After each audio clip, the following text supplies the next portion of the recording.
What's going on, comic friends? It's Ryan, the Colossus Collector, and we're back with another meeting of the Council of X. Before we get things started, we have to, of course, take care of a little business, and that's from our friend, Mr.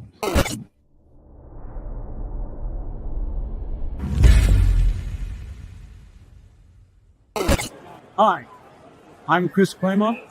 This meeting of the Council of X is now in session. Love it. We've got something else special coming up soon. You'll see it in a future episode. A little teaser there. Guys, thanks so much for joining the meeting tonight. Of course, you guys, if you've been watching the council, you know them already, but I will introduce them nonetheless. First off, we've got Bruce from Up North Comics. What's going on, Bruce? What's up, Ryan? What's up, guys? Eric from SideQuest Comics. What's up? And then we got Sasquatch Comics, Josh. Gentlemen. And then we've got Mike from Lunch Money Comics. Welcome aboard, everybody. Good to see everyone tonight. Been looking forward to this one. We've got a bunch of great people in the chat already.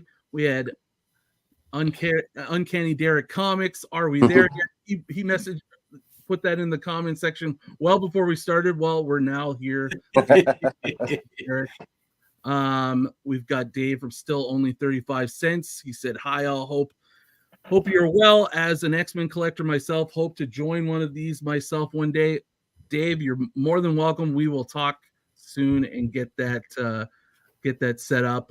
We've got John, Big Daddy Ross, in the house. Hello, everyone. John, thanks for joining tonight. Our fellow council member, Next Gen Collector, he's taking everything in from the chat tonight. Thanks for joining us. And then we've got Jose 2099, needed to leave the Sticky Goose fiasco of a stream getting cooked by Comic Tom. Didn't even know what that was going on tonight. So nice. Thank you, Jose, for joining us and the Council of X. What else do we got? We've got Comic Fury, and we've got our friend Brandon from Mon Comics. Woo! Let's smudge that sig. But all is forgiven because it's Chris Claremont, and he gave us so much, including the smudge, so we could overlook it. We've also got Ryan from Collected Casually. That was an interesting show there, Jose. But he'd rather be here. Thank you, Ryan. We're glad to have you aboard tonight. So, guys, we have been kind of talking about this, or it's been mentioned a couple times that, and I thought that we should probably jump into it as an actual episode. But the X-Men have moved on from the Krakoa era, and we've moved into a new storyline, a new era called From the Ashes. I know most of us in here are reading it, guys. If you are reading it, what are your initial thoughts of the From the Ashes era so far? Of course, just so everybody knows, if you're not following X-Men, that's been going on for a couple months. So we're a number of issues deep on a lot of the titles. And then some have just kind of come out in the last month or so. So, we've got some stuff to talk about. But yeah, who wants to start off by giving their initial thoughts on From the Ashes? I was still a little butthurt when they announced that they weren't going to be doing the Krakoa era anymore, and that Hickman, I love him. I'm a cosmologist. He's a master world builder. And then we never got to see the full extent of the world that he laid out for us. I don't know if my brain, my optimism in my brain, I just need to think that the next thing is going to be awesome too. So I don't know if I'm fooling myself into thinking that this From the Ashes is a really good storyline. But I just think, with the big picture with this incredible IP. What is Marvel trying to do? Because we know Kevin Feige is now in charge of all aspects, the comic book and the movies. So I'm thinking, how are they trying to reintroduce X-Men while there's a hype going because of the X-Men 97 and Deadpool and Wolverine. How are they gonna try and introduce this IP and the idea of X-Men to a broader audience? And if I keep that in perspective, I'm really liking this From the Ashes. Because just when I look through it through that lens, my big question is like when they bring it to the cinematic universe, how do they keep it to where where the mutants are living in fear of those who hate and fear them? And what is it that makes humans fear mutants so much and hate them so much? And how are they going to bring that to the big screen? And I feel like they're starting to lay down the groundworks for it. I'm getting kind of the nitty gritty of it. Having said that, I feel like some of it is, a little too hokey, and I haven't read all the titles. I've just been reading the main titles. Like I couldn't get into the Exceptional X-Men. I didn't even pick up X-Force. I just can't. There's only so many X titles you can read, so I'm just kind of sticking to the main ones. But X-Men, Uncanny X-Men, and NYX. I think NYX is probably the best one out of the whole group that I've read. But we can get more nuts and bolts of what we like and don't like about it. But so far I'm pleasantly surprised. I'm not shook or shocked by anything, but I love some of the villains and characters that they're bringing in, and it seems like they're writing it really smart. So it's got me thinking mutant again. It's been a long time since I walked around thinking mutant. That means That's cool. Yep. Eric, Mike, anyone? So, yeah, I'll jump in. So, I've always said I'm not a huge modern comic reader, but I do read modern comics. I'm just very picky and choosy about what I get. But I figured this would be a good jumping off point to get back into the X-Men titles as they're starting off fresh. Travis, wow. Glad you called me. I won't be here very long, but I did want to, jump in and say hi. Glad to have you on. We'll give you the floor as soon as Mike finishes his news. Yeah, go for it. So, one of the issues I had reading modern comics, was during like the Hickman run, a little bit before, there was just too many X-Men. I was spending money in all of these. I get a little feedback. Hey, Trav. Oh, let me mute. I'm sorry. Yeah, no worries. Thanks.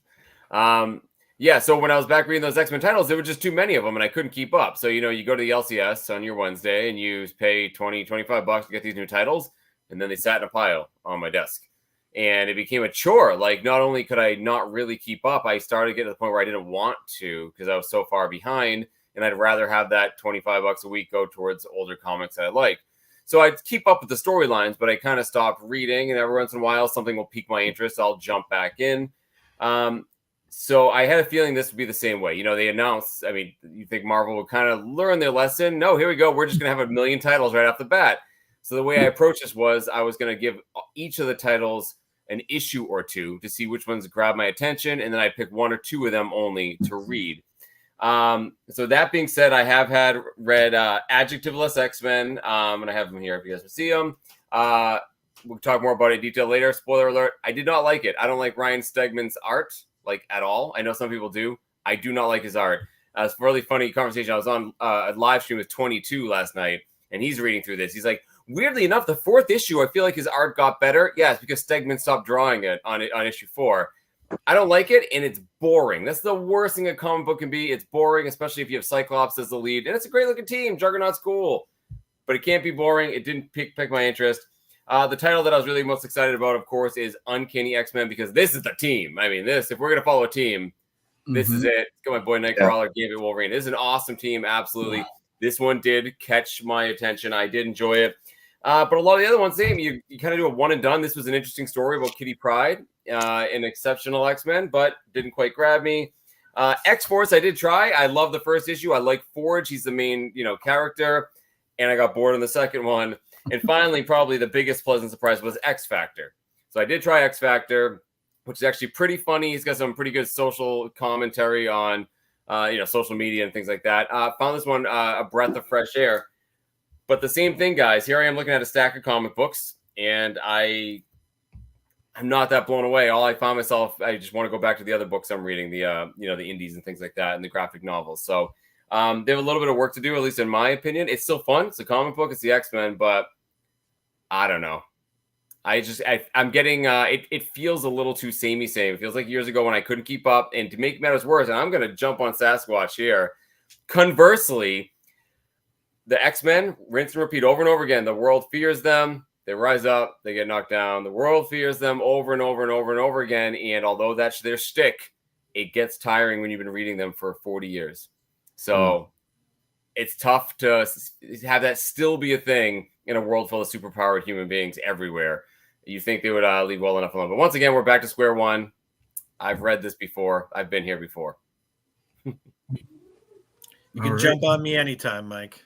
No, poor choice of words. Sorry. Yeah, I feel that conflict too with it, like just the rinse and repeat back to the status quo.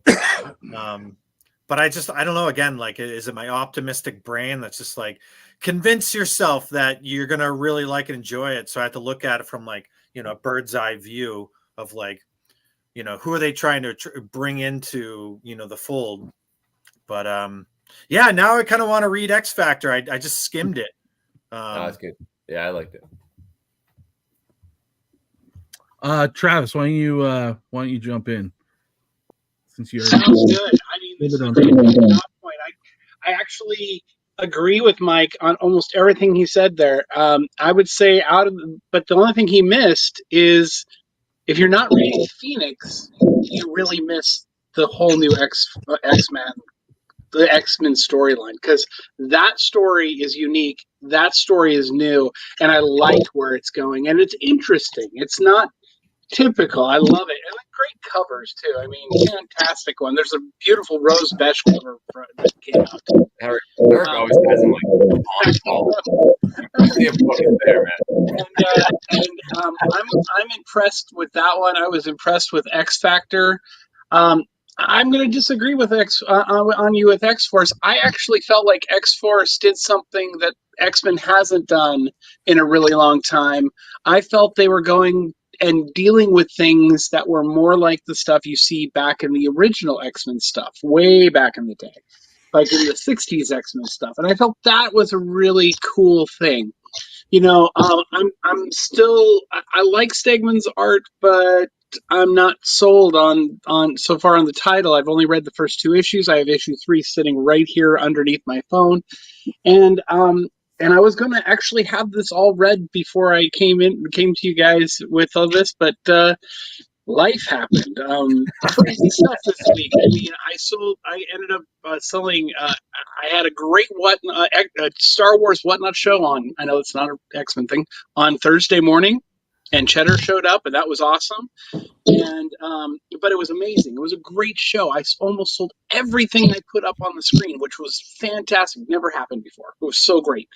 Cool. And I had an incredible week on eBay this week of things just being sold, and that worked too.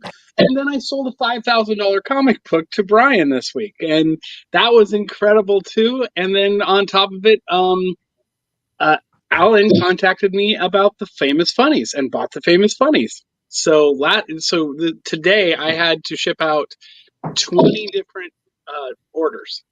Wow. So my afternoon, as soon as I got off work, before I have to get back to the grind of doing the patching, I jumped out there and did that. But I'm gonna tell you right now, I am not completely.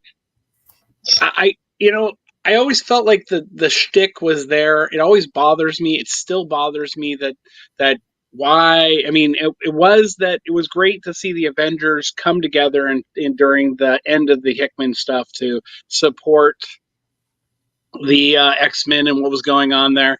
But why are they not supporting the X-Men now? Where is that aspect of it? And then, and so just like how Amazing Spider-Man had went back to the same shtick and Mary Jane and him were split and all this stuff, I dumped Spider-Man. I dumped Amazing Spider-Man for the first time in 15 years.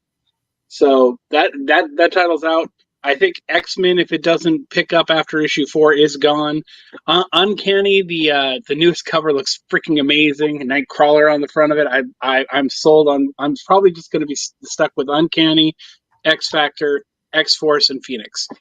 And those are the books that I'm probably going to read. I have a couple of the other independent ones, smaller books that they're doing too to read as well. But I'm not going to be sold on connecting to small one-off titles over and over again. So, but that all being said, I have one more thing I want to talk about, and it's Whatnot, and it's the Whatnot packs that we're going to see a couple of them break tonight, if I understand that correctly, which I will watch from the sidelines. I won't be on cam for that, but I want you to know I really wanted one of those. But you know what happened this week as well? I got an email from Whatnot.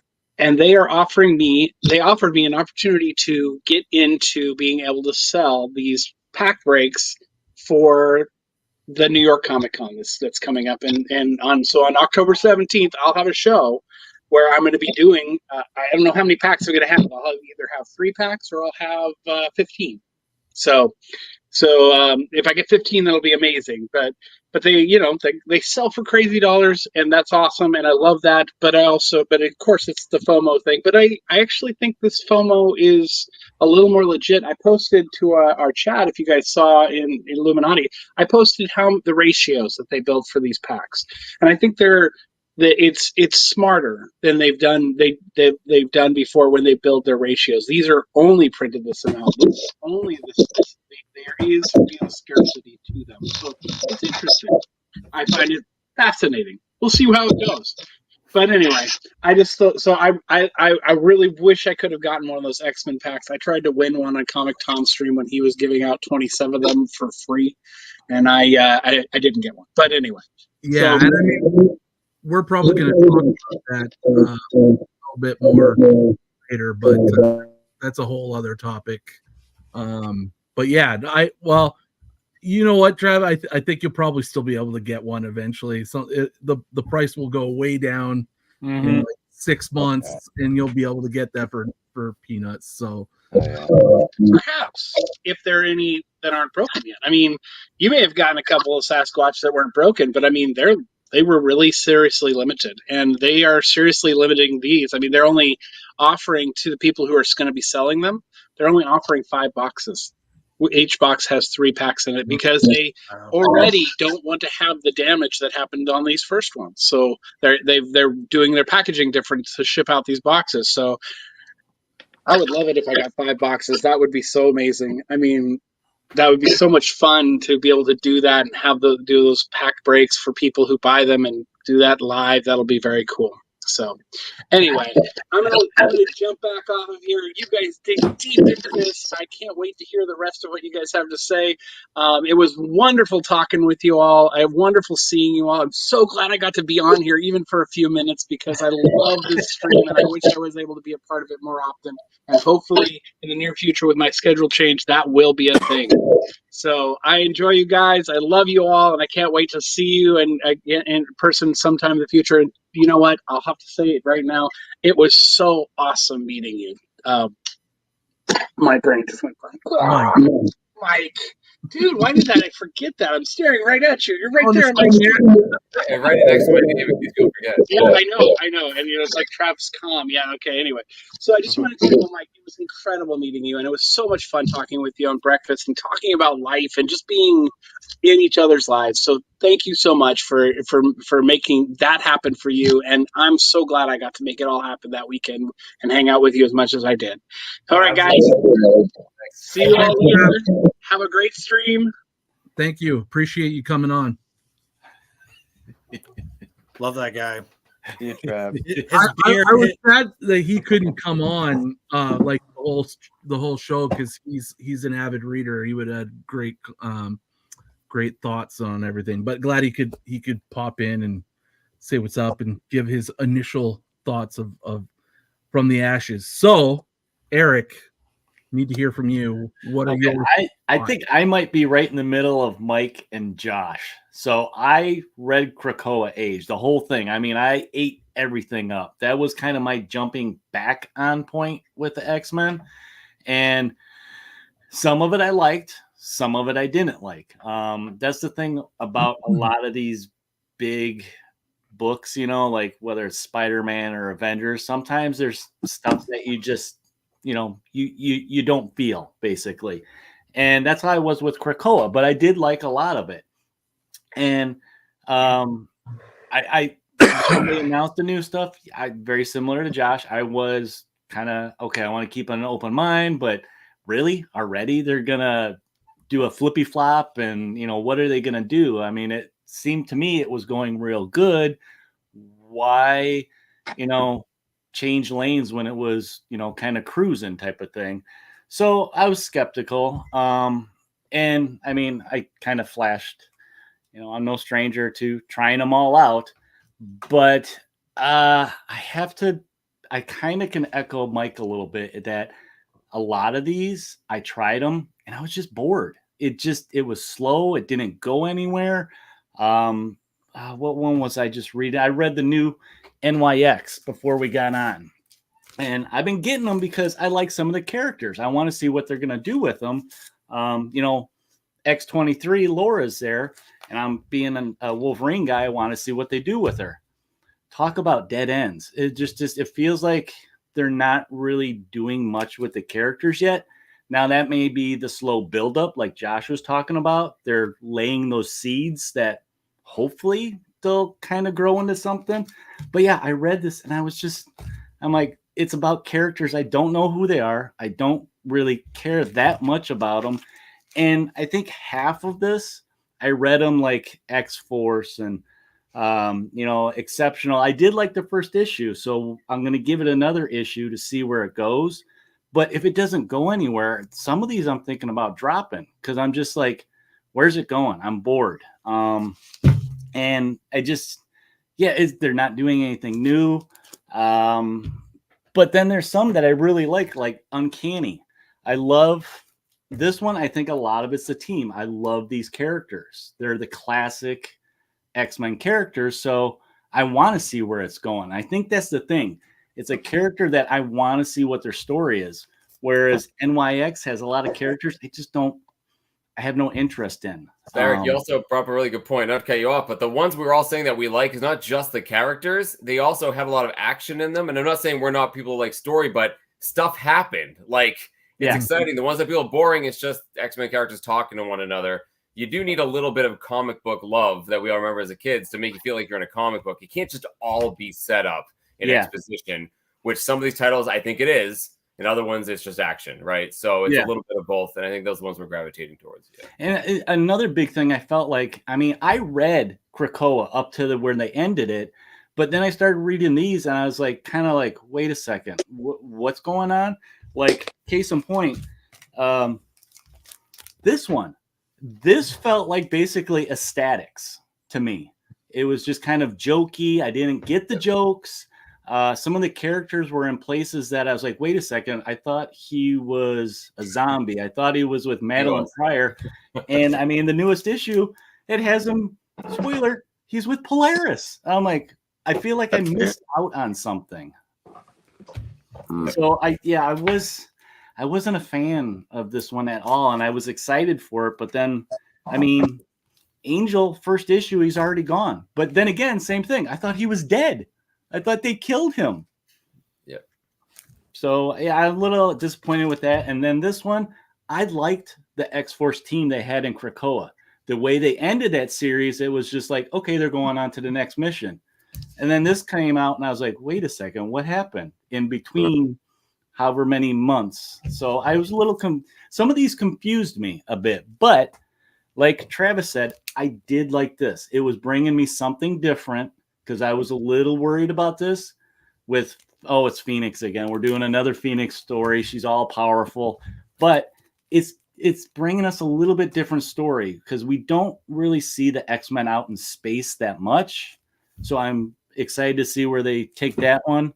And of course, my all-time favorite probably, and yeah, you put him in a book. I am. No spoiler. I just picked this up and I haven't read it yet. That's why I didn't bring it up. I read it today. I read it today. I'm a instant cover buy. When you put him on the book, I'm gonna get it. Go back. I didn't see that variant. I was looking for it. Yeah, with Nightcrawler. We can take a look at all the covers later too.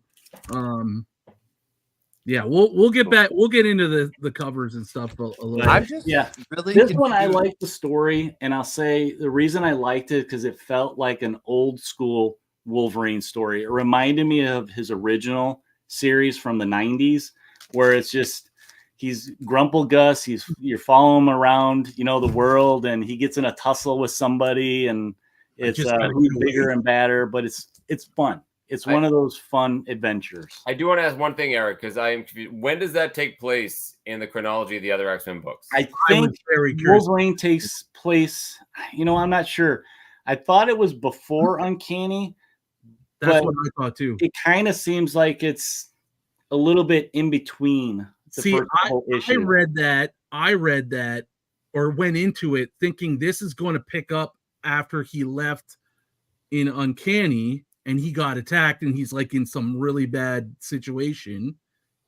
And then it was like totally not that. So I think, and then the way he was talking with like Nightcrawler, spoiler alert. If you're not looking for spoilers, you're on the wrong street tonight. We're gonna dive into things. But like they were talking more about like I haven't seen you since kind of like Krakoa or since things went down. So it does feel like it maybe it's before everything. I think it's after Adjectiveless because he leaves at the end of that issue, and then it's before Uncanny. I haven't read it. That was my thought. That could be too, yeah. When they rescue him, right? And then yeah, that could be for sure. But it's weird that it came out now, and they've always had a weird timeline with his solo series mixing with the main X-Men titles because it's like he's on the team, but yet he's over here doing his little solo stuff. So, they always had a hard time dealing with that. When it comes to comics and chronology and matching, the years and time in comic books with like contemporary world, I try not to think about it too much because it makes my brain hurt. And you kind of have that's why I'm losing so much hair. I'm thinking about mutant chronology. When things are kind of connected, you do want to kind of have an idea of when this is happening, right? Otherwise, it just feels like a random like offshoot story. Yeah. Is Magneto still, is his backstory still? Is he like an old man who is in, I don't know what they're doing. Concentration camp. Yeah. He's looking pretty good for an old man. Some specific stuff. I just wanted to say, Bruce is just hanging out. He's not reading. So if I like don't ask him for his opinion, that's why. It's not because I'm just like, ignoring. I got questions, but I'm gonna let everybody. Bruce will still. You're taking notes again and stuff. Kind of. Well, yeah. I just wanted to kind of top line my initial feelings because I have a different kind of perspective, I think, than you guys. Like I'm coming into this super fresh. Like I don't have the baggage of the last like 2 decades plus 3 decades. Like I'm coming in like post, Claremont Lee. Like that's basically the extent of my reading. And so I'll say this. I'm enjoying it so far for a number of reasons. One, I've never read the current things going on in the X-Men world. So that's novel to me. To just be like reading the current stuff is pretty fun. I will say though, like I went into it thinking I'm not going to read all of this. This is like too many titles. I don't think you do. There's books that that just don't interest me right off the jump. but I have already increased the pull list since I started reading, just because I feel like I wanna give some of these books a chance. Plus, I feel like I already know that there's some crossover stuff coming down in the next couple issues. So I just, especially like one of the books I didn't want to read at all was Exceptional X-Men. Like that team, that lineup just does not interest me at all. Katie's cool, Emma's cool, but like, yeah, I don't really have any kind of like big burning desire to read that storyline. Yet I did pick it up because it is kind of like one of the three main titles, and I do think that there's going to be some crossover, but I'm like on a very short leash with that title, and the first issue didn't do anything for me. I will say I loved Uncanny, so I'm with you guys. That was the book that was the most exciting to me. Obviously, lineups, old school, it's all your favorites except for one. And then I agree. Like X-Men's a little bit adjectiveless. It's the art's a little bit different, not as nice as Uncanny. It didn't bother me as much. It's just feels very modern and interesting. But yeah, like I still like a lot of the characters in that one, so I'm really kind of keeping my doors open to that one. We'll see how it goes. I feel like I'm gonna have to read that regardless, just because it feels like that one is like gonna be a major staple along with Uncanny of what's going on with X-Men. So if I want to stay in it, I feel like I'm gonna need to read it, but we'll see again how it goes. I liked X Factor, although I've only read the first issue. It kind of gave me it again, going back to Mike saying like a lot of this feels like it's trying to go back to thoughts and themes of like classic X-Men. X Factor felt kind of like even the guy that's running, or like they're like PR media guy, he feels a little bit like I'm blanking on his name now, Cameron Hodgie, like it feels like he could end up being a bad guy if he's not already. So that one's interesting. I like X-Force. That one feels like a little episodic to me. Like every issue is like a new challenge, mission of the week. And you might end up not liking one issue, but then the next issue is going to be cool, So I feel like that one has some potential to it. I'm not reading Phoenix, although it seems like Phoenix now maybe needs to be at the list. Yeah, now it's on my list now. I just kind of felt like a lot of the solo titles I'm not going to be as into, but maybe I'll pick up Phoenix because I do like cosmic stuff, so that could be good. Wolverine, I just picked up. I really enjoyed the first issue of that. NYX just does not really interest me. So I don't know if I'm going to pick that up unless I keep hearing from you guys that it's amazing. And then like there's stuff like Storm. I don't even know if Storm's out yet. Solo. No, not yet. I don't think I'm going to pick that up because I feel like she's now like she's the new Beast. She's gone over to the Avengers and she's going to be like an Avenger now. Although I love Storm. Psylocke's getting one. Psylocke, Mystique's getting one. Mystique, yep. Again, there's a Sentinels one that looked kind of interesting, but again, I don't know like how many titles am I going to pick up. Because I also just decided to start Namor, which isn't really related to the X-Men, but it's a new title that just started, so I'm kind of picking that one up. And so it's there's a lot, and we'll see. Maybe I'll pivot from one or another, or I'll drop one or two as things go forward. But so far I'm enjoying it. But I agree with what you're saying, Mike. Like it's definitely a lot of the old classic themes, and maybe that does feel a little played out for certain readers. But I also kind of feel like there's probably a big segment of the fan base that wanted to go back to that after Krakoa was such a departure from everything that X ever done. And I feel like maybe they want to bring that theme like Josh was saying, to kind of like the MCU and stuff in the near future. So having the comics kind of rooted in that similar kind of theme and storyline is kind of where they wanted to go. So I could kind of see the motivation behind going in that direction. But yeah, again, it might feel a little old for everybody. Well said, Ryan. Jabs, expensive paper, sup peeps, super late to the game today. No worries. We're just diving in, really. The chat and the stream tonight is. Yeah, I know. I wish I could be like all over it, but we're only getting into it. You guys are too funny and just too distracting. How funny you are. Yeah, you've got some entertaining folks in the chat for sure.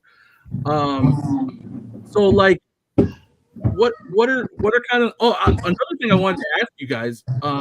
You guys reading Wolverine Revenge, which is Hickman Capullo's mini series, just kind of like multiversal, kind of like it's totally not part of this storyline.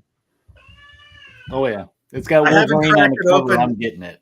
Yeah. Okay. Yeah. Right. Yeah. If it's got Wolverine, like I have 20,000 comic books, and half of them have Wolverine on the cover. Like I see him and I buy it. I just. So far, it's very interesting. It's very interesting. I'm envious of all you guys who are like, oh yeah, I'm probably going to drop a title. My compulsion is that I can't not get it now, because eventually I'm going to go back and buy it because I want everything X-Men. So even if I don't read it, like I'm buying it anyways. Like I can see the bars of the cage, but I don't care. So you get everything, and you just if you're not reading it now, you'll eventually read it. Yeah, and I have we talk about it's like the same thing when we pull up these packs to crack here, like the inner conflict. I feel it's so like you can see it on my face. Like when I crack this open, you're gonna see real conflict going on. Yeah. I mean, it kind of makes sense to at least even keep one unopened. You know what I mean? Everything like. There's no way. No way, right? No, but dude, you know what I mean? Like everything in the collectible world is all about keep it in the pack. You know, don't take it out of the box. Don't take it out of the packaging. Like you said, you're gonna be able to buy it later down the road. I agree, but you know what? Sealed packs, like look at cards like back from when we were kids. Like all that stuff sealed in packs now is can be more valuable than just like the cards themselves, right? Because not the 90s. Because you're buying the chance that one thing that was in there that was the golden ticket or valuable could be in there, right? And so run home, Ryan. Run home as fast as you can. I'm not going to hold on to any packs, but that is something to consider, right? The thought is there, but what's the overproduction going to be on these things? You know. Well, I don't know. I didn't care enough to really dive into like what the print runs were and stuff on that. Yeah. You just wanted to get it because it said X-Men on it. Mr. Aikens, everyone in this chat needs to know that Namor is Lettuce Comics' favorite character. Here's a link to his channel. Go there and discover. Yeah, totally. Talk to him about Namor. He will talk your ear off about that guy. Lettuce is 90% water and has no nutrients. Comics Limited was in here too, man. Yeah. So go back to your discussion about the books before we trail off too far. Yeah, Bruce is just getting all the context. Yeah, I'm getting all the context, but that's a good thing because, like, for me to find time to read books right now, it's incredibly difficult. Like, I work days and nights, so my time off, I'm usually trying to do other things, but I do try to fit it in when I can. I'm not going to be that nerd that brings a comic book to my job, but I have been that nerd before. Why not? Why not? Oh, yeah, man. You gotta get Marvel Unlimited on your iPad. Then you don't have to bring the books with you. You can just That's true. That's true. People have suggested. You sit in a corner. Nobody's going to look over your shoulder. Right. And what are you doing? I feel weird. Porn. I feel exactly. I feel weird reading a comic book on my phone. I'd rather pick the book up and read it, you know. Yeah. So I've stated that before. But anyways, so I mean, if you want to read more, I'm offering you. No, you're right. You're right. You're totally right. And there's way worse things that I could be spending $10 on. Like I could get rid of my Pornhub account any day. So don't really need that. But I've been gifted books, and I'm still trying to get through that. But it's good to get a perspective from where you guys are coming from. Like, hey, what Mike said, I really didn't like it for this reason, and I appreciate that. You can't just everything X-Men is awesome all the time because it's not true. Well, and that's why I have this conversation, though it might still be premature. Here we are judging a storyline that has an ultimate goal. Probably, it's just taking judging it based on one or two issues. That's not fair. We can acknowledge that. Yeah. But all of us, none of us are exactly young bucks. We've been around for a while. We've been reading for a while. So it's not like, I feel like it takes a lot to surprise us. It's not like, I feel like I can kind of judge a book, the story, the writer early on, or I shouldn't say it's not going to be, whether it's going to be good or not, but if I'm interested or not, I'm old enough that I can go, oh, no, I've been here before. And that's why someone wrote down in the comments, they didn't like the Hickman run, the Krakoan era. Ryan, you hit on the head. Some people just didn't like it because it was so different. But for me, I like Jonathan Hickman because he is a complex writer. For me, it's another gear above. It's more mature storytelling, and I'm a more mature guy. So if I read a silly comic book, it's fun sometimes, but I need a little bit more meat on the bone. And it was wildly different. It came out of left field, but I was intrigued because it was a little more mature and it was convoluted and a little deeper. I feel like you're right. They're going back to square one. They're going back to basics, which might be good for newer readers jumping in, Bruce. Or even Ryan, you said you kind of get into it new. But for people who've been reading for a while, I feel like it's a tough nut to crack. Like I feel like you need to have a little bit of both sides, and maybe there is a little bit more that we just haven't got to yet. But again, for people who've been reading X-Men for a while, it's hard to go back to square one.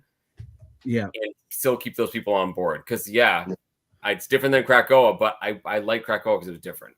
And I mean, in a lot of ways, they are definitely going back to square one. Like these, they're like undoing it practically. It's practically undone. And Eric, to your point, so undone that X Factor is the perfect example where they left certain characters. You're like, listen, this is basically a reboot, and they're gonna have one or two throwaway lines to justify why this character and this character are here. They're just starting up from scratch, and they don't care if people have been reading the run before this. They don't care if you read Fall of X. No, we're starting over, and it's a soft reboot. What's intriguing me right now is this whole like prison, like the schools being turned into a prison for mutants, and that as that develops, I feel like that's really kind of interesting me, and that's why I also feel like both X-Men and Uncanny. I got to keep reading because they seem entwined. Like Cyclops is talking about their other team going prematurely to take on the prison. Like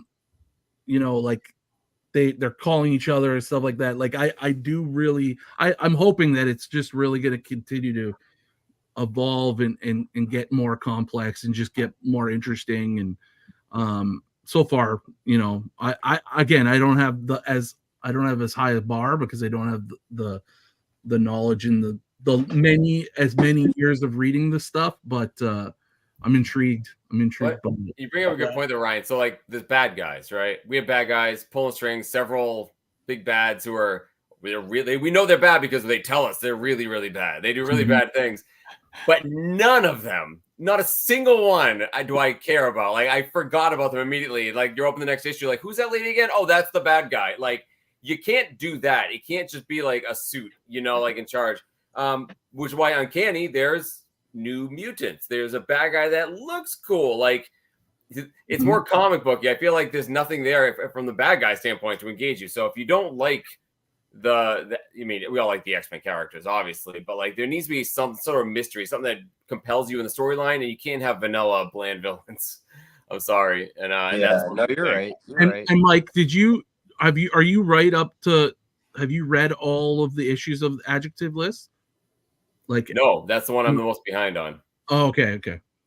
So what's really interesting, like, to Mike's point of, the Krakoa era was so different and Hickman's writing is so complex that it was like a breath of fresh air.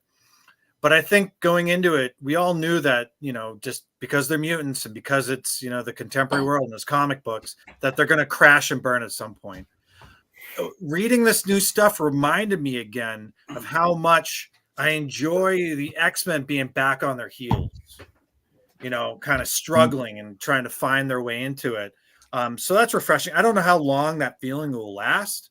I might get really bored, but again, like Mike said, we're judging it before it's the arc is really completed. But yeah, I kind of agree with some of the villains. There's just kind of like Fitzroy and Mojo popped up at NYX and like Hellion, and it's just like Sugar Man didn't have but there were a couple of villains that popped up in the last 2 issues of X-Men and Uncanny. In X-Men, the Sugar Man popped up from the Age of Apocalypse run at the end. And he's kind of like, that sinister / evil beast, like geneticist. And he's just terrifying to look at. You know? So I feel like there's a lot of potential with that character. It's like MODOK without his electronic diaper. Yeah, I mean, Sugar Man's more terrifying than Travis's beard. I'll if Sugar Man's in it. I mean, I did flip through it today at the comic store and did see Sugar Man in the last panel there. They were late. I feel like you'll like the most recent episode or the most recent issue, Mike. It does kick up. There's some action, villains. All right. I liked it. I thought it was pretty good. And Ryan, I can't wait to remember which issue. I know where you're going. I know where you're going. And before we go there, I gotta set it up. I got some stuff planned for tonight. So hold on. We got an intro into what you're about to bring up. Peter Rasputin, aka Colossus, a staple of the X-Men, disappeared without a trace, following the fall of the Krakoa era. Many new X-Men titles have come out, but not one of them has featured the legendary and beloved Colossus. Is he simply hiding in the shadows, waiting to emerge as a major part of this new mutant storyline?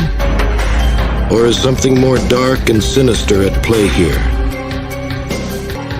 Join me, perhaps you may be able to help solve a mystery.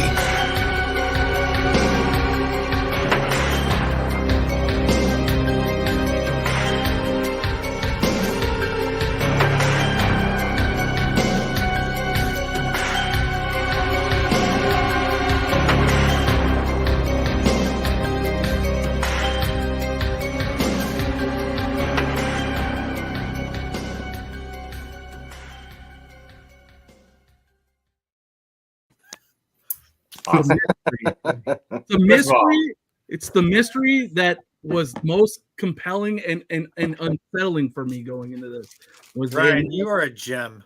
They announced this great new era, and they left out my guy. Where is there a Robert Stack AI voice that you? I mean, that's nuts. I have made a Robert Stack AI voice. Unbelievable. Wow. Unsolved Mystery is still the scariest theme song in the history of television. I absolutely am obsessed with Robert Stack from. Got him on speed dial. I have tried to write him into commercials, or just like a voice actor who talks like him so many times that I've failed miserably. So this was finally my opportunity to do something with Robert. That's Stack. awesome, dude. So I agree with you because I love Colossus. Did other people wonder this too? I was wondering if Tank in X-Force was actually Colossus, guys. Josh said that to me as well. And I think it's a solid theory. I think the latest X-Force, I don't know if it still holds water. Yeah, it's kind of hard because I looked up Tank before or I guess once I read the first X-Men or the first X-Force, and because he did look like he's built like Colossus, but Tank he is a previously existing character, and hold on, I'm just gonna make you big there, Eric, just the people aren't definitely. He's completely covered. He's completely covered head to toe, and I mean he sort of the way they make all his speech is kind of like through like an electronic. Come on, all the signs are there. It's true. Yeah. And they had, but the thing is, when I looked up the character, Tank apparently can open portals, but he hasn't done that in X-Force either yet. So I started wondering what maybe this guy's Colossus. But then if you watched X-Men, if you read X-Men 4, there was an update. So hold on, because we have an update. Update. On the final page of issue number 4 of X-Men Volume 7, which released just days ago, a hand believed to be the missing Peter Rasputin was revealed playing chess with his beloved younger sister, Illyana. His whereabouts? Unknown. Is this even Colossus? Or is it a cruel false hope from Marvel? Time will tell. Time will tell. So Thank awesome. you to the legendary Robert Stack, who came back from the dead to do those. Wow. Awesome. I will say I don't like the way Magic's drawn in that series either. She's a little. I agree. I think that could be improved. Bulky, Definitely. a little bulkier than I feel like Magic should be. Yeah. But That's so when funny, I got maybe to I'm a that homer. page, it's funny because I did that whole intro. I did that whole intro, and then the next day I read X-Force or X-Men 4, and I was like, oh no, my intro's ruined. But wait, I can make an update. There you go. So Awesome. Looks like Colossus is finally has to be revealed, but in what form? Where is he? I really hope they don't keep going to that tired well of him being corrupt or manipulated or used. Just give us back old Colossus, Right. Which they're doing again in Wolverine Revenge. Yeah, he's like the mastermind behind it, and it's so out of character. Yeah, so I mean, it's interesting. I'm hoping they can give him some kind of redemption, like, or make him part of this. Like, I don't know why they didn't have him in from the jump, but maybe there is some interesting role he's going to take on. It's all political. Yeah, maybe it could be. Who knows? I hope. I at least I know he's alive. I think. Again, we don't know for sure, but it seems pretty. I think he could still be Tank. He could still be Tank. I would love to be a fly on the wall the day Ryan reads that and he finally sees him. Same thing as X-Men 97, season 2. If he shows up, I would love to be there. Yeah, maybe we'll do a live stream watch party or something. Oh man, idea. Yeah, I had a little hoot and a holler when I saw his hand for you there, Ryan. Yeah, I was like, everybody's gonna think of me when they see this. Who wouldn't? Yeah. And now Unsolved Mysteries, you're eternally linked to that show. Good, I love that. That's the big win out of this episode of Put it in some X-Files next time. Oh, that's a good one. Oh, that's a good idea. Yeah. The only thing is, I guess I could find a AI David Duchovny to do something. Or... Oh yeah, Gillian Anderson. I'm gonna get sued. So to go back to something from earlier, Bruce, you said you're not going to bring comic books to work. Funny anecdote. I go to school. I go to cosmetology school. In my path to being a barber, and I go to school with a bunch of 18-year-old girls, and I am like an alien to them. They don't know what to think, or I'm this foreign creature. And I don't bring comic books to lunch, but I'll sit there on Mondays and be like, "Ooh, Lunch Monday Comics new video," and I'll watch it, and the girls are just like, "What the fuck? What is going on here? Yeah. What are you doing?" I'm like, "You guys don't even know. I know this guy. Yeah. He's kind of a legend. I'm kind of." I have that effect on women, though, Josh. To be fair, how was this? I work in a booth with 2 other guys, so we all work on the same machine, and we're all kind of like machine hands to the machine. Anyways, so I mean, I got my earbuds in; they can't listen to me. But I mean, I've been on phone calls with you guys, and they're like, "Who are you talking to?" But I mean, I brought in like graphic novels, and they're like, "Oh yeah, what's that?" And I'm like, "Oh, just a graphic novel." And they're like, "You're not going to read a regular book?" And I'm like, "No, I like comics, And I try not to indulge like too much into my personal life with people that I work with, because less they know, the better. But that goes against Bigby McFly's entire mantra in life, which is share share your love of comics with everyone you know and meet. Yep. But hey, man, you got to do what you got to do. I honestly don't really talk comics with people outside of the comic world. Yeah. Well, they don't really. People here and there. I let it be known though that I'm into them though. Yeah. You never know where it could lead, right? Like it could lead to like, oh, my grandpa's got like a whole attic filled with 50s and 60s comics. Would you like to come over? And you know what I mean? Like you never know.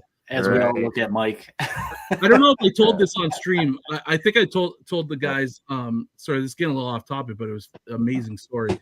When I was driving down to the States for Terrificon last month, I stopped at the border, at the US border on my way down, and I mentioned to the guy I was visiting my friend Brandon from Moncomics, and he's like, "Oh, how do you know them?"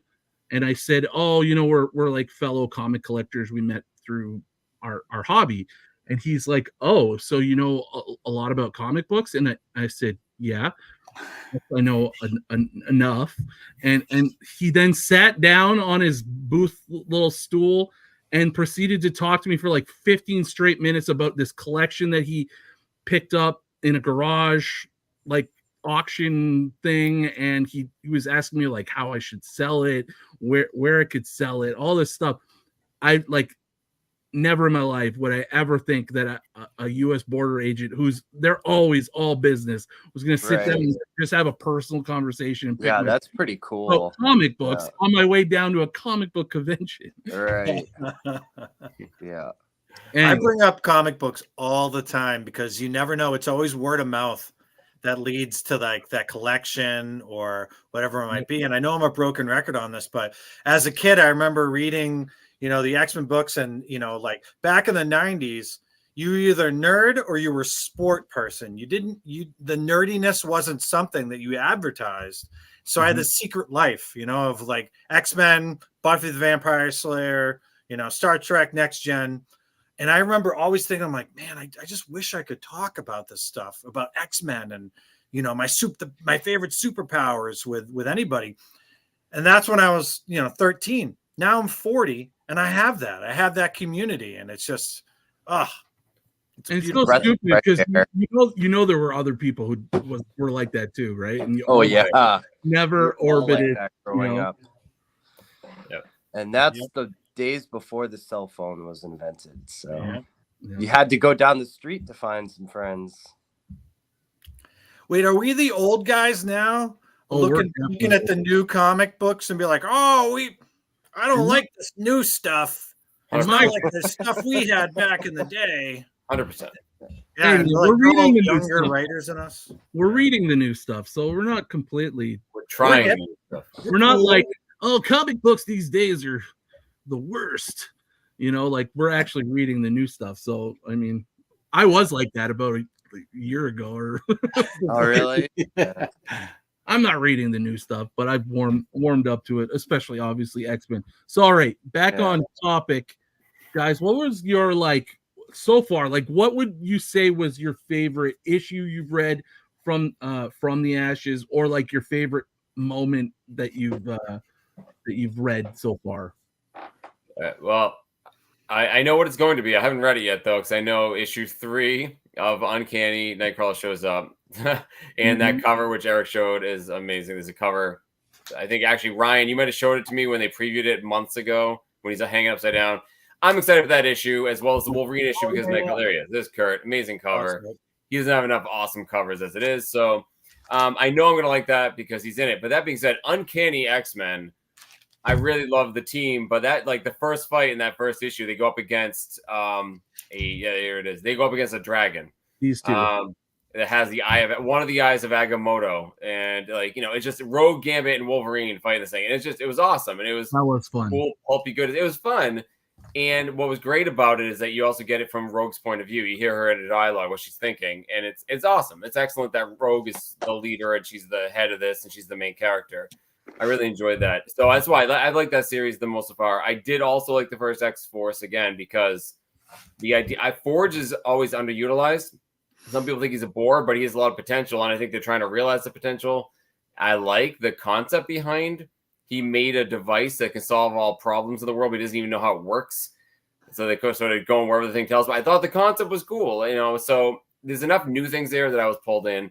But I'm definitely going with the Uncanny. I've liked every second of Uncanny I've read so far. So that's my favorite. Yeah. Speaking of musings, if you're not following James 300 Foster and the Nerdy Musings podcast, what a segue that was, Mike.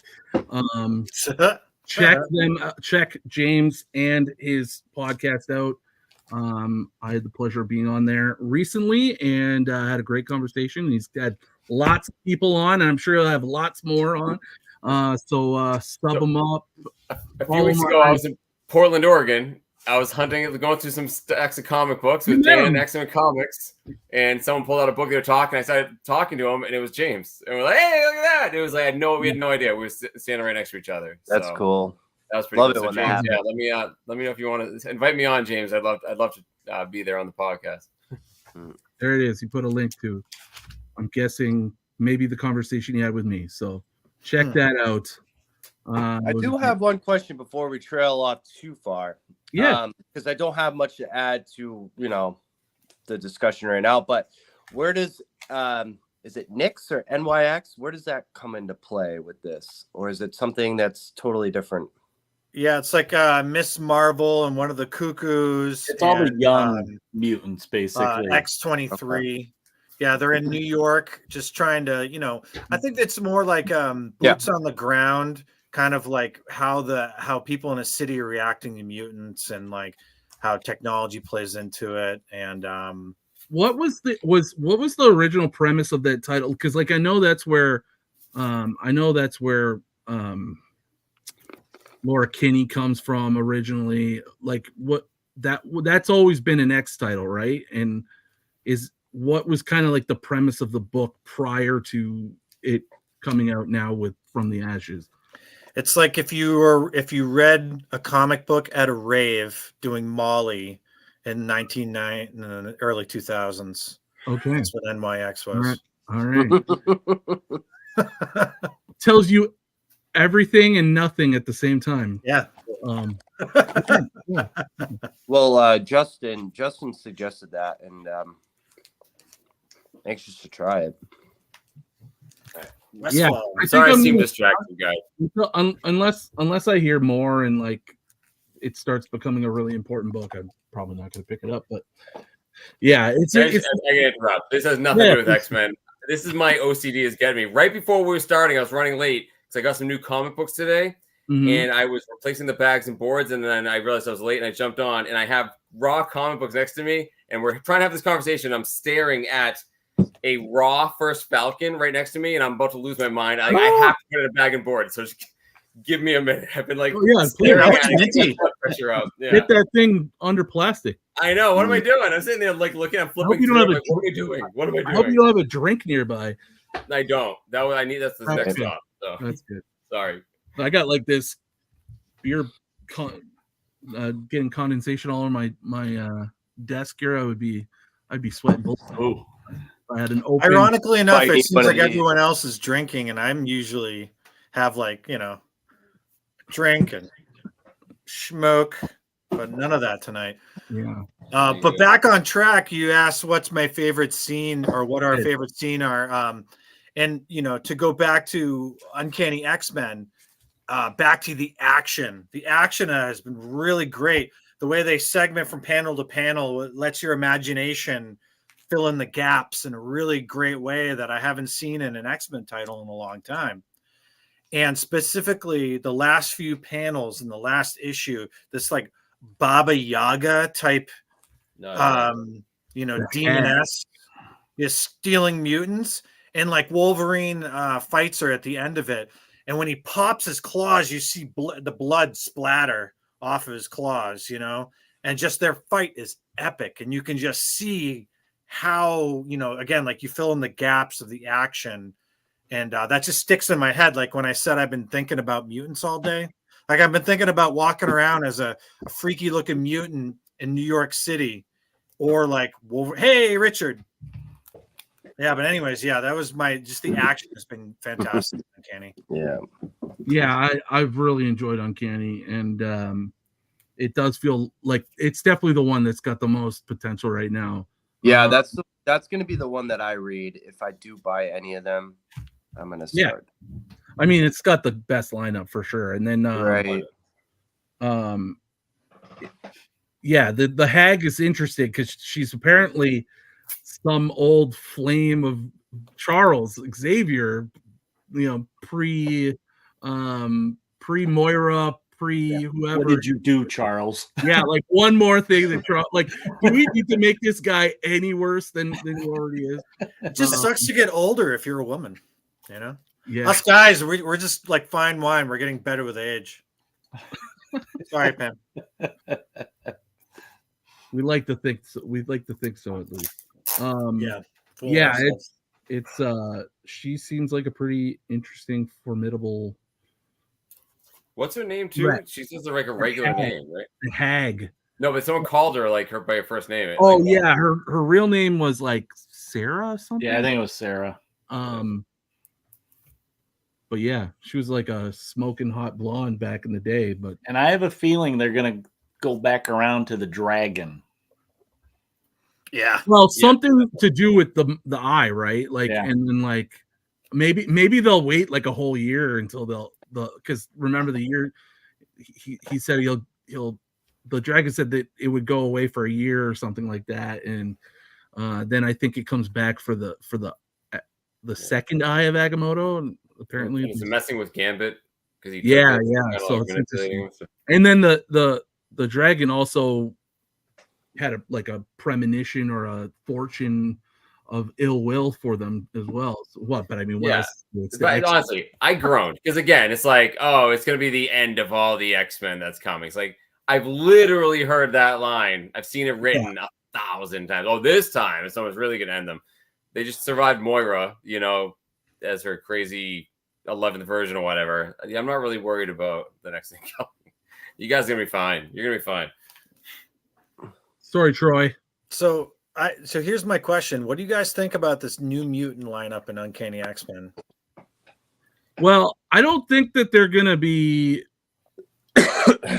Uncanny, but maybe they will eventually offshoot like a New Mutants kind of thing. But like, I guess they got to like establish the Uncanny X-Men first, right? Where they're going to be located or how are they operating kind of thing. I didn't hate the lineup. Whenever again, I also groan when I see, here's some new characters. The writer just wants to create some characters, and they're always boring. But I actually liked all the characters. You just immediately, the first second you see them, I think one of them was kind of boring, but the rest of them, like, wow, that's a cool look. Oh, that's a cool power set, and I want to see more of that character. That hasn't happened to me in a while, so I was impressed.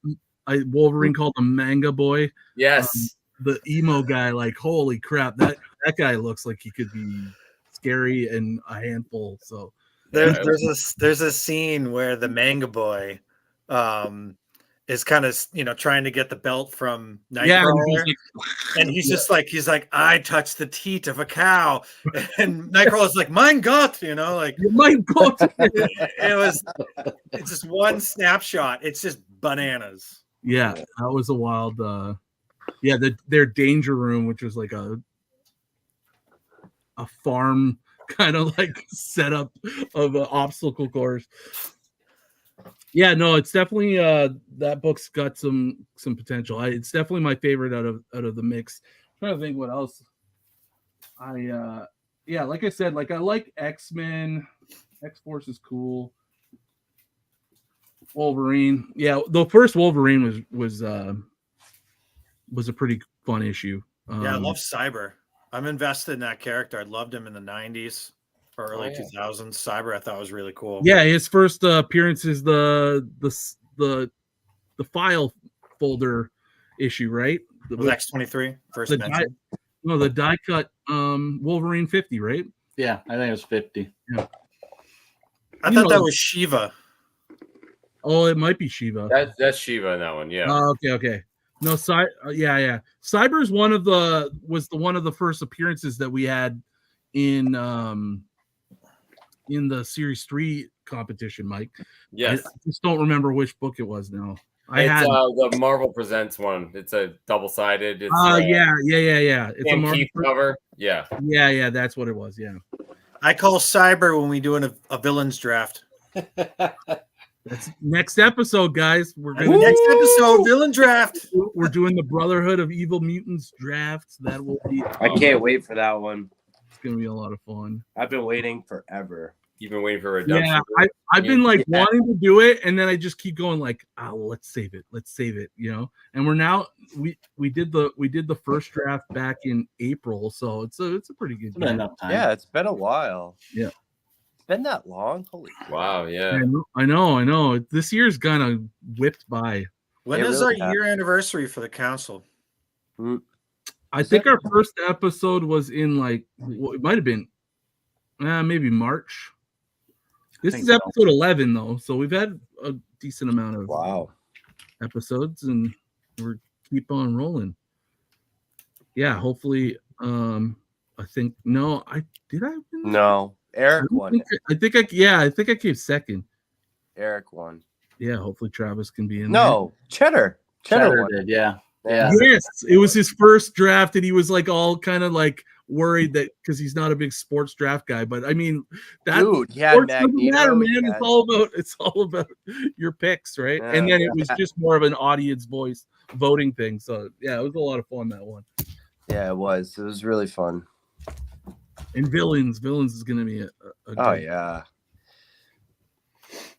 So any more thoughts on From the Ashes? One of my thoughts I'm afraid of, especially with the non-main titles, is that they are going to do kind of what they did in Krakoa when they had a mini series, which some of these Dazzler I know is only going to be a limited series, that they're going to tell a story, but they're going to drag it out to 5 issues when they could easily tell the story in maybe 2, 3.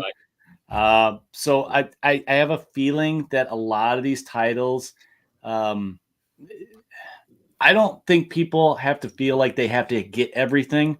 That's one of the things I'm kind of changing with this Ashes thing, is that I'm going to be a little more hesitant on buying everything and wait. Because, dollar bins are a good thing that if you're curious, just wait. Pick it up later. But the main titles, I'm echoing Uncanny. Definitely going with that one. Adjective list, I don't know. I'm giving it maybe 2 more issues to see where it goes. And Wolverine, of course, for me.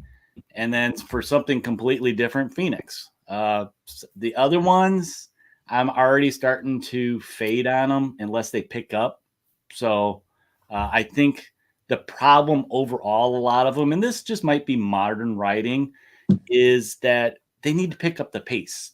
Quit seeding everything for something 20 issues down. We have a short attention spans in our society. We need it a little bit faster, I think. But Eric, you hit on another problem in modern comics. They do that on purpose so that they can bundle them into 6-issue trade paperbacks. Yep. So the days of the serialized standalone story that's 1 or 2 issues are dead. And that's why, the X-Force one is kind of fun because it is kind of like the story of the week. But there's an overarching through line. They're going to try to bundle them and sell them more later. So we don't see that anymore. It's just that's a fossil. That's an artifact of the past. It's too bad. This leads to they're going to tread water until they get to the next big crossover. Yeah. That's a good point, Mike. And I think that's one of the things that have drawn me to the independents a little bit more, because they're a little bit more willing to take chances and do something outside of the box. Saga, 69 issues. Nice. And every time I see one in my folder, I'm like, yes, Saga, and it's the first thing I read, I want that in my X-Men titles. I want to be like, yes, I can't wait to, I will say, again, not being a big modern reader, I did read a chunk of the early Krakoa era. But like again, not a lot of stuff. I rip through these like so fast compared to reading Claremont X-Men in my omnibus. Like they're so wordy, man. It's like it's so wordy now looking at this. Like I just like a page and it might have like 3 bubbles with like 7 words in it, and I'm just like, oh wow, that was really fast. Whereas like Claremont issues take me at least 30 minutes to get through an entire issue. Absolutely. And that's what I need. If I'm not like really sitting with it, right? Like here's my other issue. How much a comic book now? $4, maybe $5. And they're creeping up to $6 now as a regular. $6 for 5, maybe 10 minutes of enjoyment. And you put together, it's not the bang for the buck. My son's reading actually Ultimate X-Men right now. He's actually digging that, but he reads so fast. He's a novel reader, and those even are way more sparse in like the writing. Yeah, there's not a lot of dialogue. There's not a lot of dialogue. He's done in 5 minutes. The kid's done it. He likes it, but I'm like, dude, if you think about it, like if I added up, those 7 books cost like $35, and you spend a grand total of like 12 minutes on it. Like that's crazy. It's just not worth it. Not enough story there to justify the price. Well, the next crossover is Raid on Grey Malkin. That Grey Malkin is the prison now. That's the old X Mansion, and that's kicks off. It's a 4-part crossover. It starts with X-Men 8, so that's in a few months. I don't know. It doesn't have the date right here, but. So I'm going to read through that, and then once that crossover is done, I'm going to reassess what I want to. What I want to read. I think that's fair, actually, too. Finish that first story arc of a lot of these books and see where it's going. I mean, do they still have legs to stand on and continue? I think time will tell. I'm surprised they're only doing 4 issues on that and not 6, like you were saying. Like, there are some issues that I want to read as soon as they come out, and then other ones I'm like, I'm gonna wait till the whole series is done and then I'll binge it all at once. Yep. Those are my 2 stacks. But I'm looking forward to that, and then we'll see. I could see maybe dropping out of Exceptional, and I don't know. We'll see. I want to maybe try Phoenix, but then I gotta get another book on my list. It's like, holy smokes. Just get them after the fact, like I was saying. I mean, I think so many modern books end up in the discount bins because people don't want to spend that money anymore. How much are they? Like $5.99, $3.99. Phoenix is. I don't look at the price. $4.99. $4.99. I don't look at the either. I just buy them.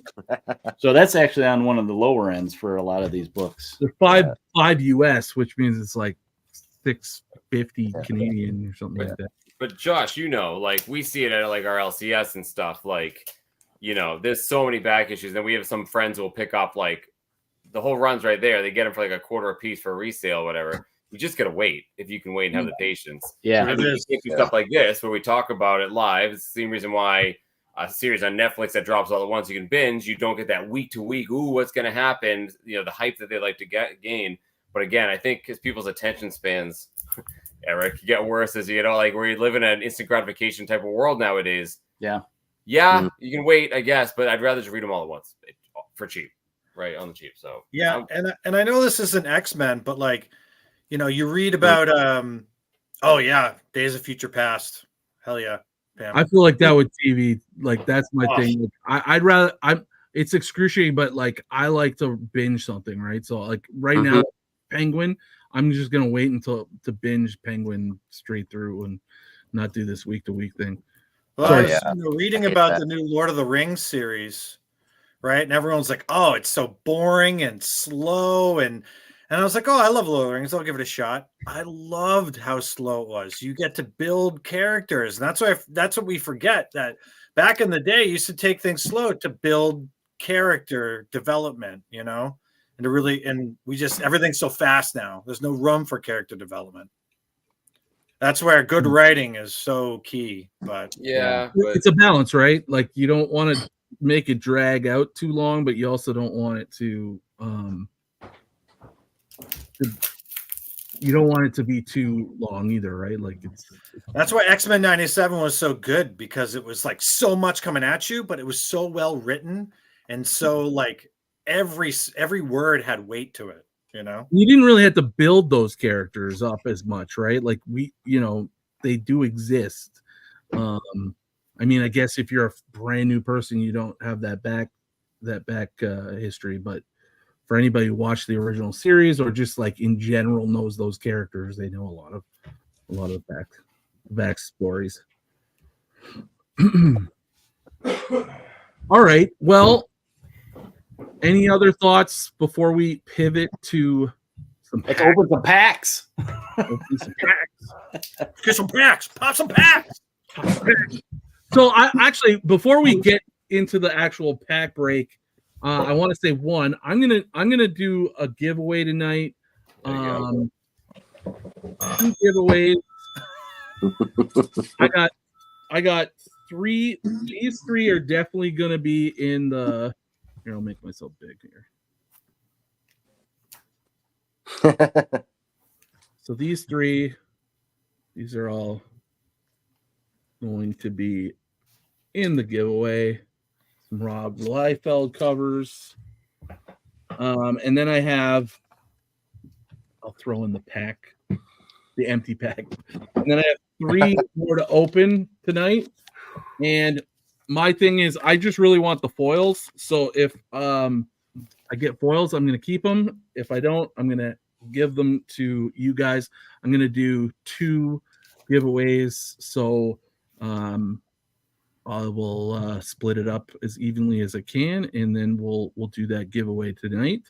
And then Josh also has a pack. Got 2. Oh, he's got 2.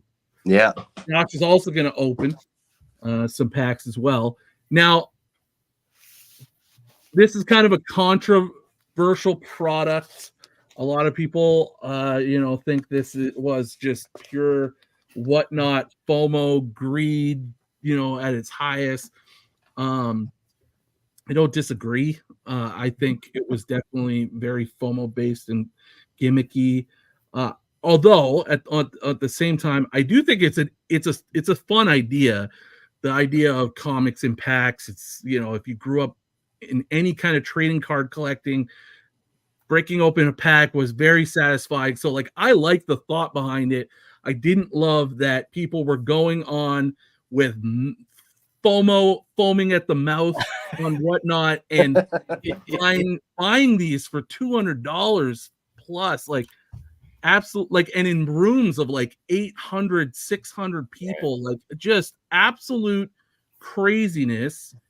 It was definitely I think opportunistic and like really, I think preying on people who don't know better, people who don't actually collect comics.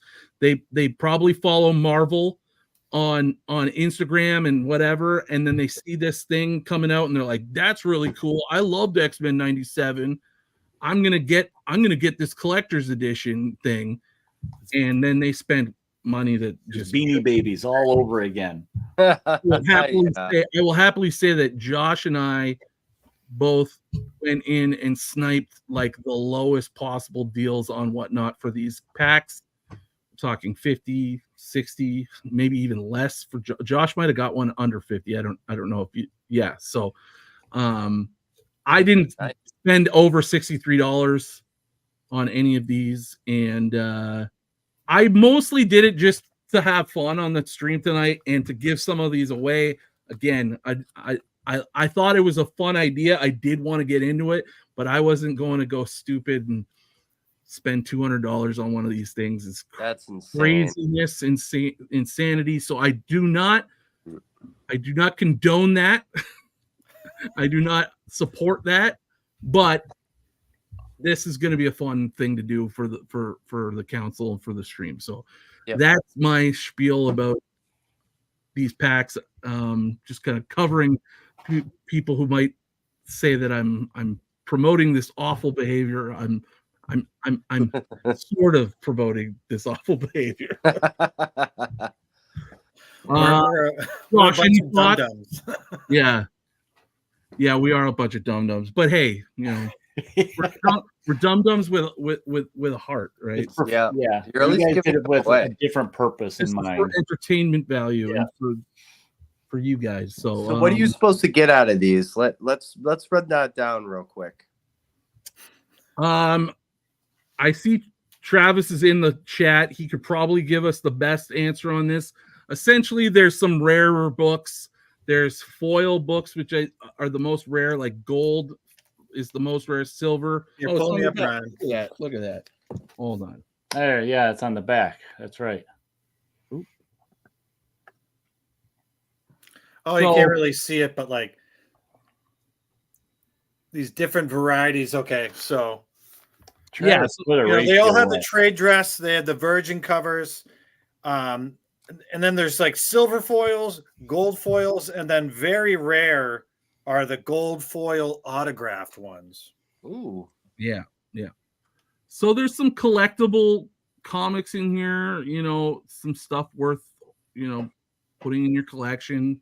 But again, it just did really create some crazy FOMO, and some people walked away with, like I said, just some regular comics like this stuff. So if you're spending $200 on this, I really feel bad for you, and shame on those sellers for selling it. There were a lot of like big name guys that were just doing giveaways, so like that's cool.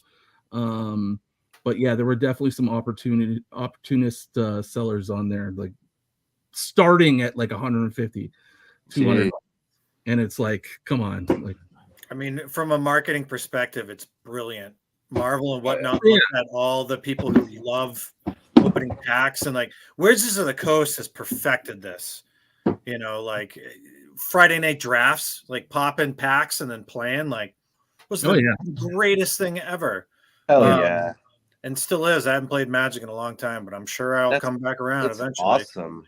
Yeah. Yeah, it's so much fun. And so like I'm sitting there, like on our Council of X thread, someone's like, oh, they're doing, whatnot packs, giveaways, and buying it. And like I got rid of the app. And then of course because if someone says, you guys want to go see a dead body?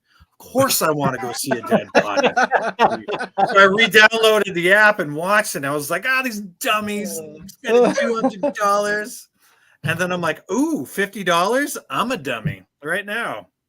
So the conflict was real, but like, again, I love the pack. And of course, I justifying buying this. Like, oh, I'll open it on the show. So, for good content. Yeah. And I mean, I wasn't even going to buy anything. And then Josh showed me that he bought one for like $63. I was like, okay, I'm going to go buy some, but I'm not spending more than $63. And that just became my stealing. And I ended up buying like packs for under that. I'm gonna answer Richard's question. PSA does grade unopened packs. So interesting. Whoa. Yep. They do. They've done it with Pokemon, they do it with Magic. Wow. Yeah, so I wonder if they're doing it for this, but yeah, that's interesting. That's interesting. Yep.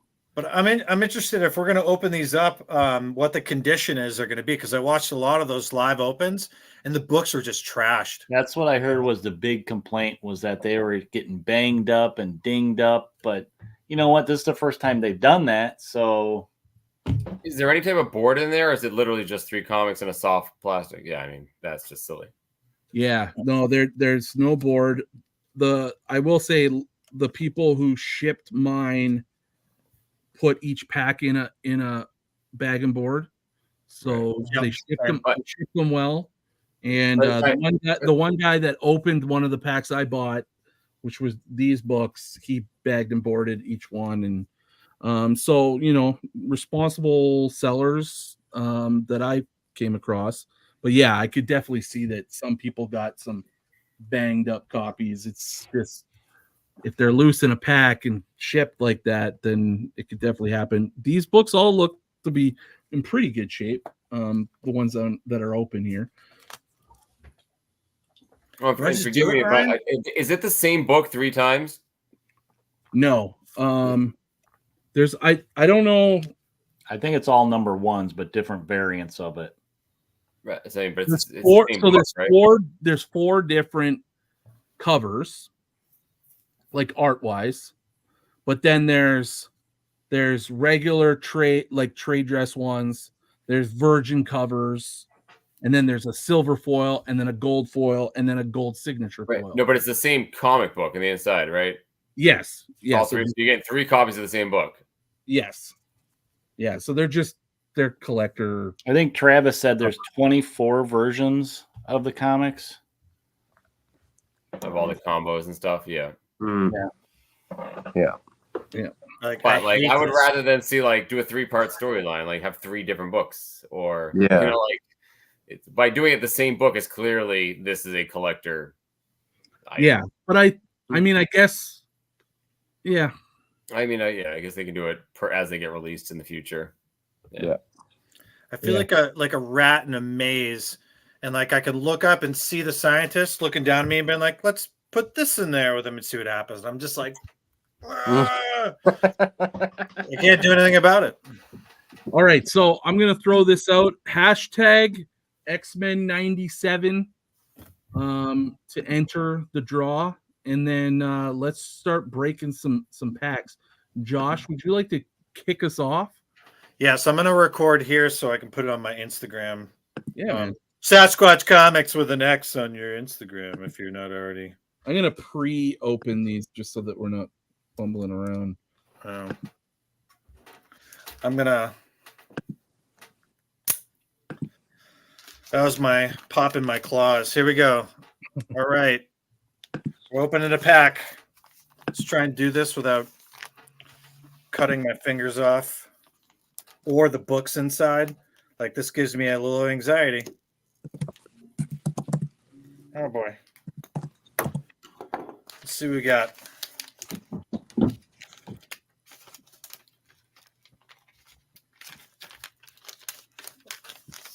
Okay, we got a silver foil to start. Nice. That's a good start. Silver foil. That's a good start. It looks pretty good. Oh, there's a little crease. Yeah, they're not perfect, but it's a pretty good start so far. Ooh, no trade dress. I love this art. That's pretty awesome. Nice. All right. And another trade dress, the Lee Field. Nice. Not bad. Not bad. I like the silver foil. Silver one. They look pretty good. They don't look too beat up. I'm not gonna lie. I feel a little the fact that it didn't get a gold autograph from Liefeld feels a little disappointing. Well, oh, Bruce went backstage. But yeah, I'll show them off again while I'm on the big screen. X-Men animation, the trade dress, Liefeld, the classic big gun with Bishop. It's pretty cool. I really love this cover. Yeah, that's cool. Yeah, that's so cool. cool. That's probably my favorite. Yeah. Definitely. And right. this will I could potentially resell. I probably won't because I'm a nerd and You like to someone will come over and be like, check out my foil. So that's the silver? Yeah, it's the silver cover. That's cool, man. Awesome. Right? It's pretty dope. Yeah. All right, I'm gonna All go. right, Ryan. All right, I've sliced it open. Let's see what we got. Go, Ryan. All right, we've got a regular Liefeld trade dress. We've got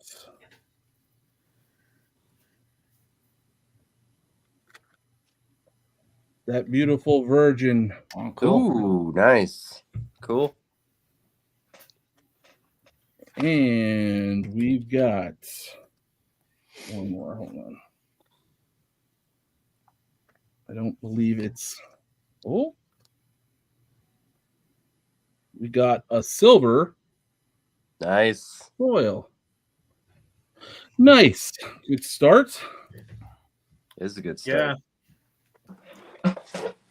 I'm looking at these, and none of them are a 9.8. They're not a 10. None of them are 10. And for just the people at home and for me, so I don't know.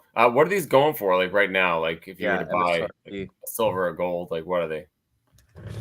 The packs are still going for like $200. Right. So what, I don't know what the individual ones are going for. I haven't looked. I'll look right now. Yeah. Yeah. What's the MSRP on a pack? You guys want to start live bidding on the show? All right. Yeah. It's another pack. Holy cow. Seinfeld. This is a new pack.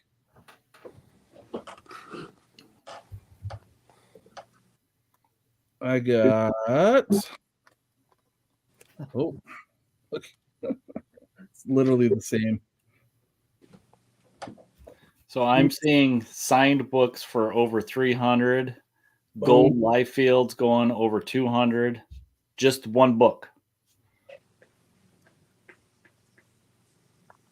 All right, what's this? Silver 75. Ooh. No, that's silver. Silver. That's a great cover too. Yeah, I like this one too. It is cool. That's. I don't know who that is. I can't read it. All right, Josh, you got one more? I do. Let's do this. All right, pack number 2. Here we go. Trying to cut the books. Ooh, like butter. Let's see. Oh. Ooh. Oh my God! I'm just kidding. Oh, come on. I know you too well, Josh. I didn't even flinch. Nah, man. Oh, that's cool though. That's so cool. the Liefeld one. Yeah, that's awesome. This is my favorite one so far. That's cool. Oh, it looks minty too. This might be a 9.8 Or 10. or a 10. Watch the greasy fingerprints. Come on. Yeah, right. My fingers are perpetually greasy. Freaking Sasquatch fingers over here. Right. Seriously. I got a box of KFC or a bucket of KFC right here. Just-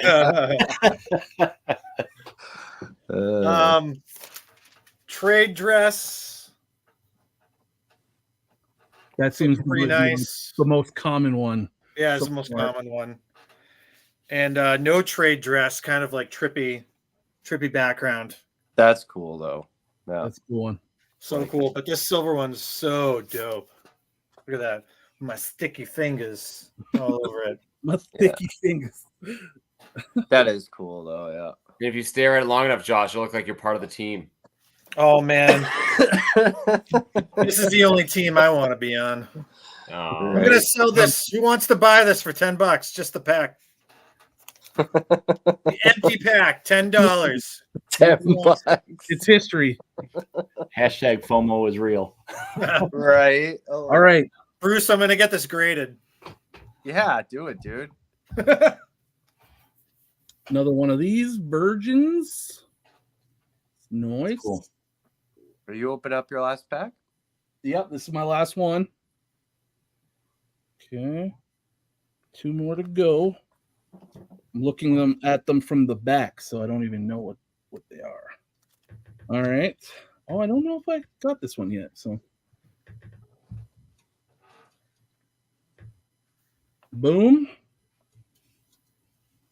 And last. big money. Big money. Last pack magic. Let's go, baby. It's gold. I like gold. Whoa! Woo! Yeah, baby. FOMO paid off. I'm rich. I'm rich. Next stop, X-Men #1, right? Yeah. That's it. That's your ticket to We're X-Men going, #1. baby. That's not Awesome. signed, is it, Ryan? That's It just is straight not. gold? It is not signed. Okay. Unless he very, very strategically held I it. think it's from what But I I will say it is damaged. Oh no! It's a bit of a blunting in the corner. That's unfortunate. Right? Looks like, yeah, it probably got bam right on the corner. Oh. Maybe I'll give it a clean, cold press, see if we can clean it up a bit. But oh well. Gold. Nice. I still got a gold, baby. So cool. Love it. All right. So That was fun. I don't quite know what the divvying up of these will be. The gold and the silver are mine, but the rest will be sent off. So hashtag X-Men 97. Get in. I've only got 7 entries. I know we only got 14 in the chat. All are welcome. I'll give that another couple minutes. Hashtag X-Men 97 to join the giveaway. I'm tempted, but I. It would be funny if you won. Oh man, yeah. It was so hard for me not to open at least one of these beforehand. But I'm happy to do it with you guys and just like feel the excitement and the regret equally. It's got to be I'm like more excited to do it with you guys, so that I didn't even feel it at all. Like I just imagine spending. I was excited for the show, you know. Just imagine spending $200 on that and getting crushed. Like, oh yeah, that's. I mean, like that first pack that they opened on the stream. Like if I had spent $200 plus on that, I would have been not happy with that. Yeah, I think I saw one sell for like $360. Oh my god, crazy. And it's just like it's just so like I don't know. I just don't even get it. But I like I said earlier, I think it's just it's people who don't know. They're not comic collectors and they don't use Whatnot and they just go to the top guy on the list or they go, you know what I mean? Yeah. I don't think Comic Tom was the one who promoted it and had that dual post with Marvel, but he was giving them away. So he wasn't his, and I was in his first show and yeah, he had like 800, 900 people in his Whatnot stream. Wow. It's just like, what the hell? That's crazy. But it was so successful and it garnered like, here it is, you know, like 2 weeks later and we're opening packs, you know, like they're going to keep doing this stuff. Oh yeah. Well, they've already lined up the next, packs as Travis was. We'll be sniping them, Ryan. I don't know. I think I'm done. That's yeah. I hit gold once. I'm good. I'm done. All right. I think we've got a fair amount in. We've got 11 folks in the giveaway. So I will pull up this. Yeah, from what I can tell, just looking on eBay, the gold ones and the signature ones are the biggest auctions on eBay. Everything else was like reasonably priced for a variant. Like what was kind of like the silvers or the virgins going for? The silvers I saw for like $75. I think the virgins were about there too, a little bit less because they. I mean, that that's good. It's still good money. I can make profit on this if I wanted to. You know, maybe I shouldn't give these away. I'm just kidding. Yeah. But I still think in about a year, a lot of those are going to take a dive. Oh, for sure. You know, they probably all will. So if you don't win in this giveaway, guys, just be patient. Yeah. Check them out next year. Unless X-Men 97 comes out, then they might pop again. But Yeah, do it before X-Men 97 season 2 comes out, and then I'm sure you'll probably get a pretty good deal on them. All right, first draw.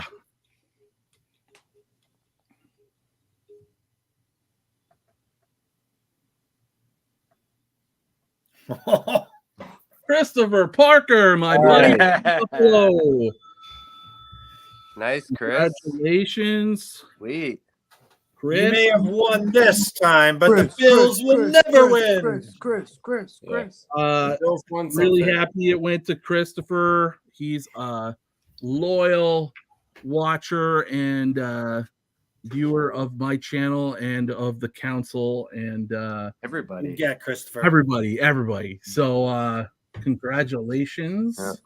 I thought Christopher was going to lose 4 times in a row, actually. So. Oh! All right, one more. Here we go.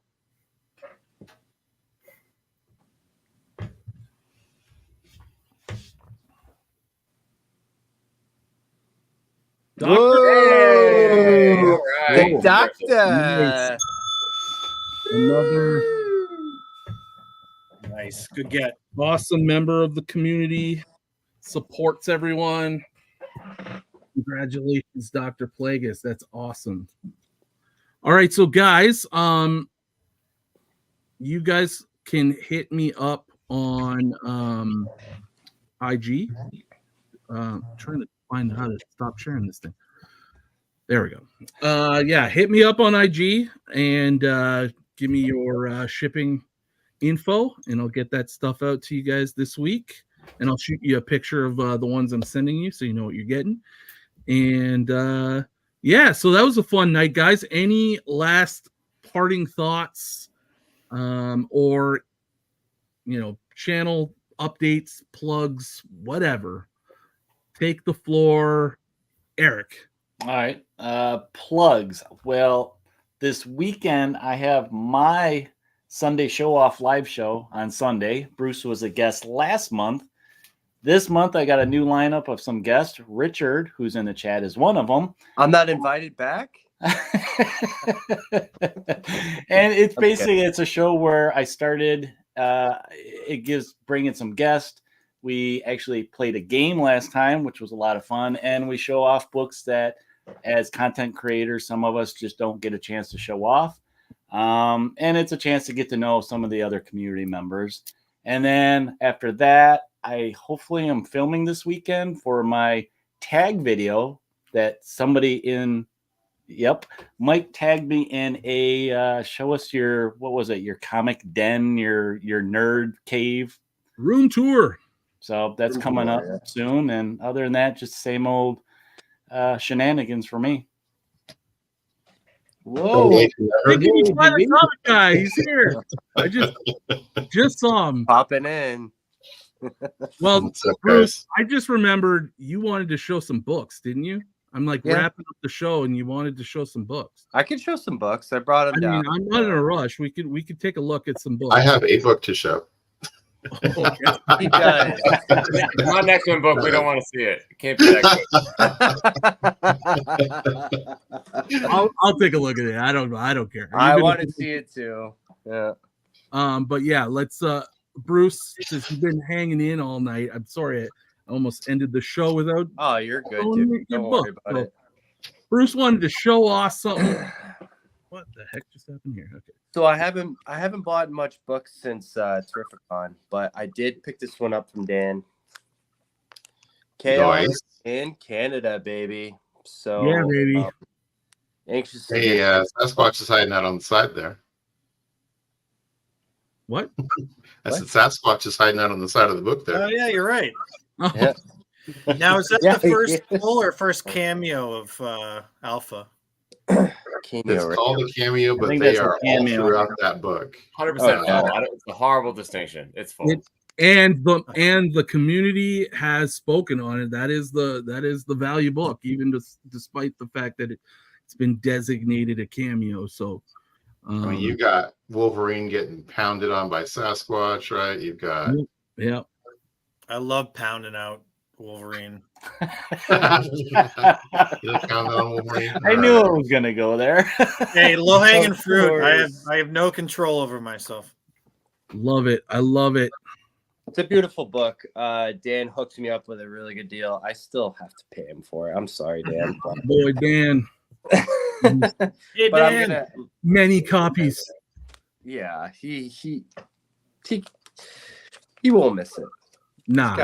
You'll find another one. You'll find a Mark Jewelers. Probably tomorrow. Yeah, Well, he's probably got like 5 of those anyway, right? I know. That's what Oh, I'm saying. at least. Oh crap! That's no Missed you guys. And then Glad you could come on, man. so I got this from Eric not too long ago, and he drew this Aw, really That awesome looks picture familiar. of Spider-Man and Wolverine right here. So thank you, Eric. Awesome. He sent me the full run of Kitty Pryde and Wolverine. So we got issue number 1. Sweet. Great storyline. Yep. Yep. And I'm anxious to get into these. Issue number 2. Have you taken the suggestion of the reading order? You asked a question about Yes. reading. Yeah. I'm finishing the limited series first from Wolverine, and then I'm gonna get into these. I love that cover. That's one of my favorite old. Yeah, school that is covers. a good cover. Same with this one as well. Awesome cover. Yeah. The whole Black. series, how they use the like kind of a line down the middle is really fun. Is that Al Milgrom, the whole series? I think so. Yeah. Yeah. I love that cover. That cover with the claws with the face is a great one. I love like every issue is actually divided too. I don't know if you noticed that. Down the middle, right? Like they did it's cool. A theme. I That they really carry love this through cover. I don't know why. I really love it. I think it's Going because from the he's, like, mansion in the winter to the Japan. winter, to Japan. It's colorful too, right? Yeah, it's really cool. Yeah. So that's all from Eric. So thank you, Eric. I really welcome. appreciate it, man. So I'm anxious to get back into that. Reading the old school stuff. I miss seeing Bruce better. show comics, so this is actually awesome.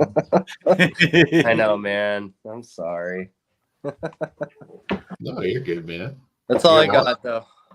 Well, thanks for sharing those. And then, of course, we got to just give I don't have anything. What are you talking about now? I want to see it. Even though it's not X-Men. It brought. Ding the bell. Ding the bell. Oh, It's the beginning of everything Marvel, right? So Big book alert. Big book alert right there. yeah. It's huge. Man. Man, congrats. And sent Keep saying congrats. Congratulations. That's a special book right there. It I'm is. so happy to have this thing, man. Yeah. I when I was pulling up to get it, I didn't know if I was in a dream or a reality. I was like, whoa, what's going on? You know? Yeah. But yeah, super cool. Amazing. Gonna get a Thanks video for for it? hooking me up with that thing. Nice. All right. Congrats, man. Thank you for showing that. There's Thanks for having me. there's always time to look at legendary books like that, no Yeah. matter what the show theme. Absolutely. You got something to show, Mike? I do. Oh, more show and tell. Yeah. So is Jab's expensive paper still in the chat? I hope so. Well, because I was at my LCS today and there was a package there waiting for me.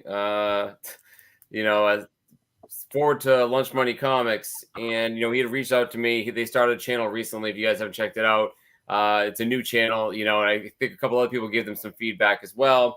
But he was at a show recently and saw a couple books he thought I would like. And boy, do people know me. I collect X-Men, of course. I also like foreign comic books. So not only did he get me Spanish language X-Men comic books, wait to see these titles. Nightcrawler #1. Now, there's actually 2 issues in here. It is Nightcrawler #1, but it's also another, I can't remember which one it was. There's another X-Men story in here as well. So it's in Spanish. It's a large format. Very cool. It is in full color.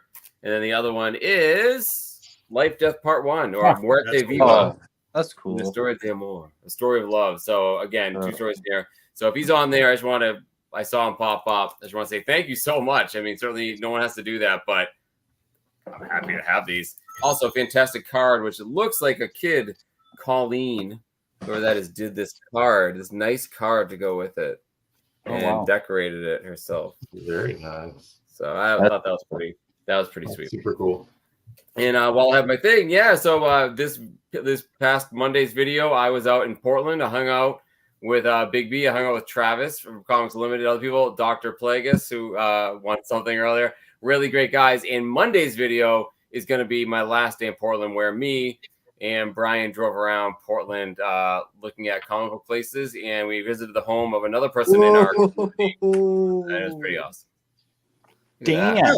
And Dan was there too. Dan's in the video as well. Another late arrival. I love it. Yeah. Gentlemen. Thanks for Hello. popping in, bud. Oh, well, Cameo appearances. We're pretty much wrapping it up, but Dan, perfect. love that you could make it. Thank you guys. I'm honored. Well, I got to see you open the pack of the gold foil. Yeah, I did. We did. And then We got a gold. We got a book. gold. Yeah. Incredible. Yeah. Oh, I didn't see what Josh got though, but I'll have to catch it on the rewind. You got some foils or a foil. So yes, a couple silver foils, you know. Yeah. All right. Just fun. All right.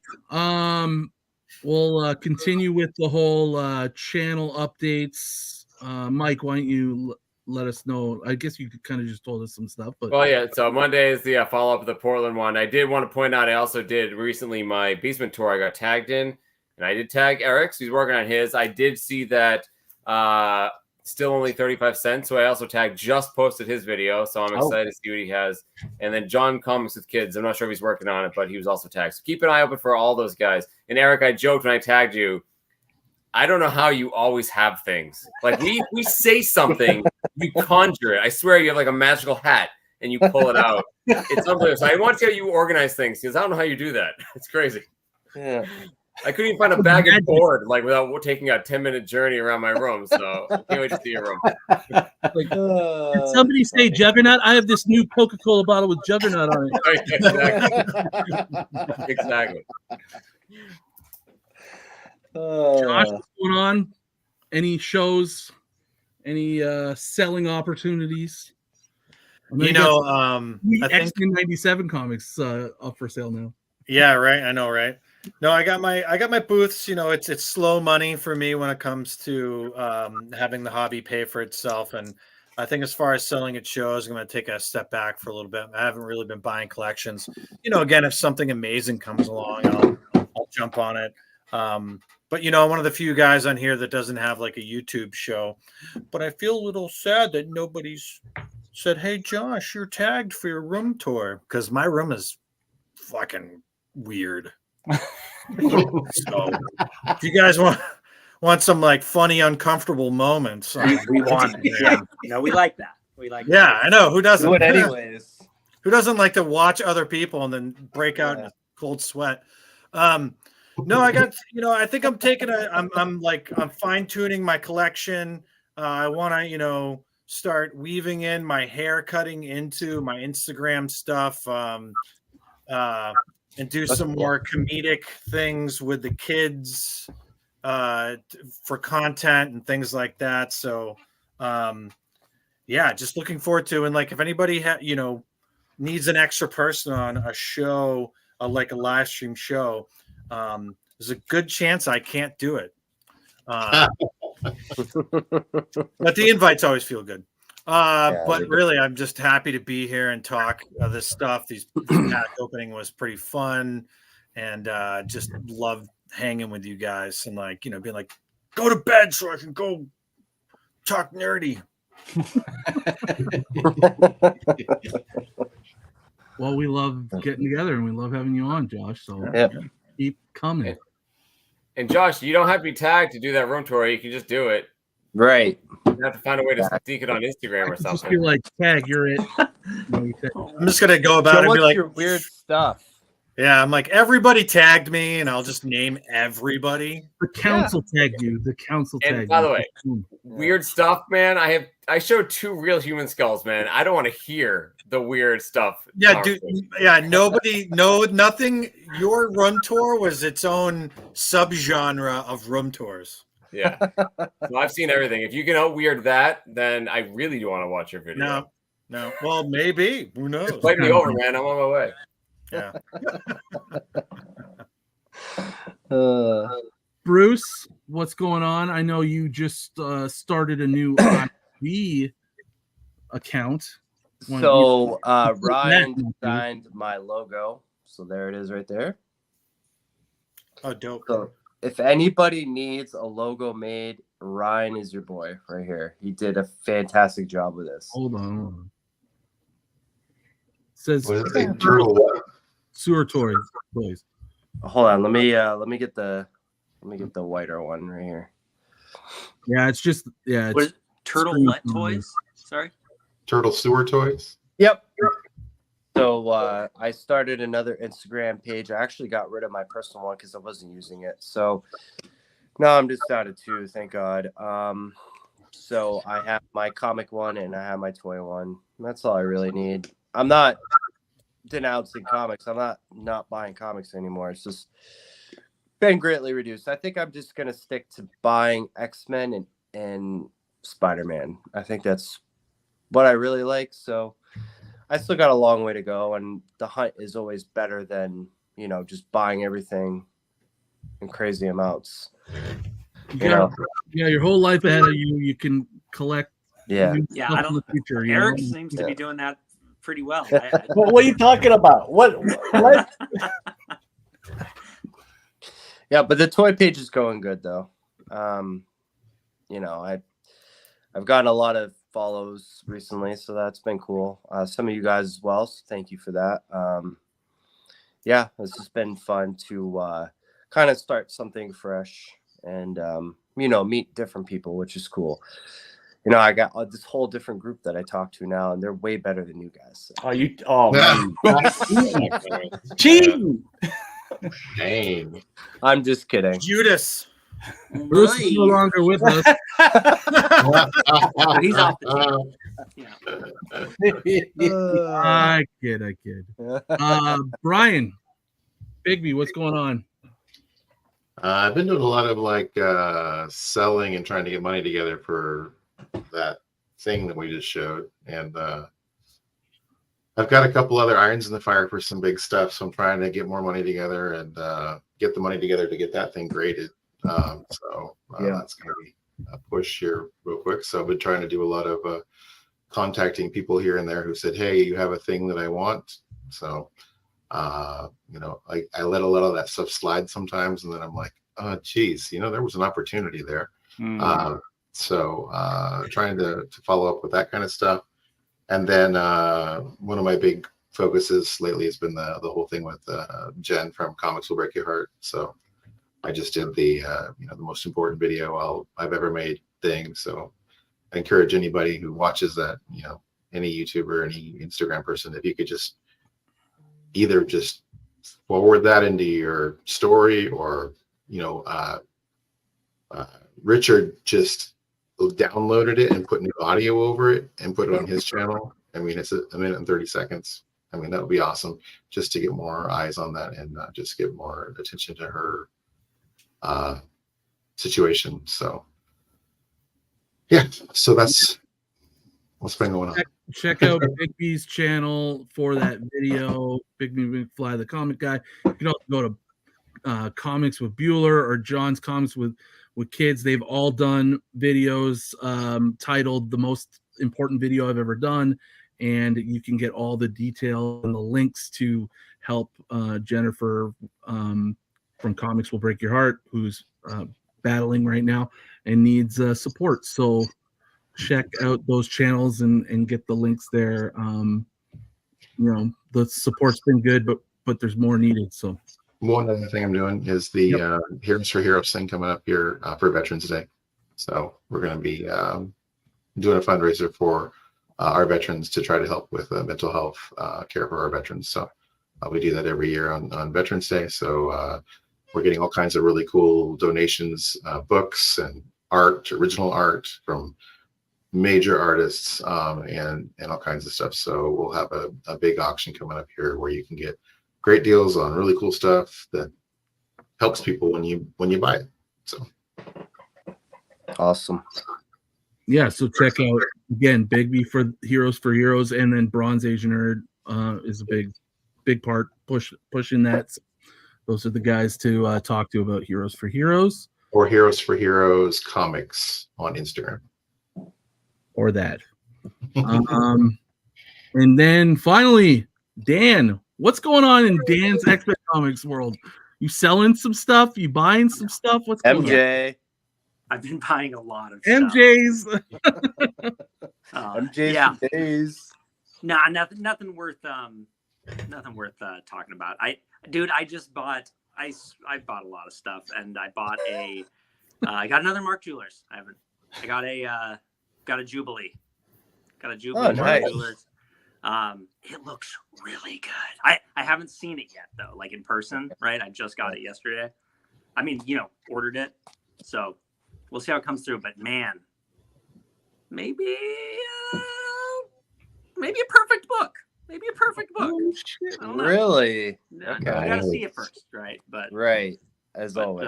Yeah. But not a lot of soul searching, trying to figure what the hell am I doing? Yeah. Kind of That look on your face. every day, I kind of wonder- Dan's world is soul searching, just trying to figure out where he's going next. I'm gonna change my. So- I'm gonna start a new Instagram. Ryan, you can create the logo. Soul searching with Dan. Just try to figure out what the hell we're doing in this life. And, Love it. That look on Dan's face at Terrificon, he says, it's not like I can collect every Pence version and Mark Jewelers and Direct and Newsstand. And I said, why not? And the look on Dan's face was like, why not? Why not? Why not? Why can't I actually did write I down need to my go new- gambling. Ooh. Yeah, I'm still going after the Hulk 181, the giant size X-Men, but I want, just like you with the Fantastic Four, I want that to just kind of like have like a serendipitous moment for that. So I'm kind of trying to keep a little bit of money ready for that opportunity, but I'm also going after now. I got 6 more issues to get all of the direct edition and newsstands up through the Days of Future Past. So Right. I'm gonna just do that. Right? No, like, that's so super close. cool, man. That's like your passion. That's I love awesome. it. Yeah. I Yeah. love it. Thank you. You found That's- it. You found your passion. I guess. On top of Yeah. X-Men in I general. love it. I love it. Yeah. So We all thanks, love it. guys. I'll tell you where you can catch Dan next, and that is right here on the Colossus Collector channel this Monday, Thank you. 9 Eastern, 6 p.m. Pacific time, for another episode of X-Men Collector Chat, where we will be talking to Uncanny Derek Comics, a fellow Canadian. That's Monday night at 9 Eastern, 6 Pacific time. Nice. And we will then be welcoming him into the loving embrace of the Council of X. Nice. So looking forward to talking with Derek, getting to know him inside and out when it comes to his love for X-Men. And that's it for this session of the Council of X. As we go out, I'm just going to end it in the theme of this show. And I just want to say thank you to everyone who joined us tonight, both on stream and in the chat. And we'll catch you on the next one. And please watch this outro. For every mystery, there is someone somewhere who knows the truth. Perhaps that someone was watching. Perhaps it's you.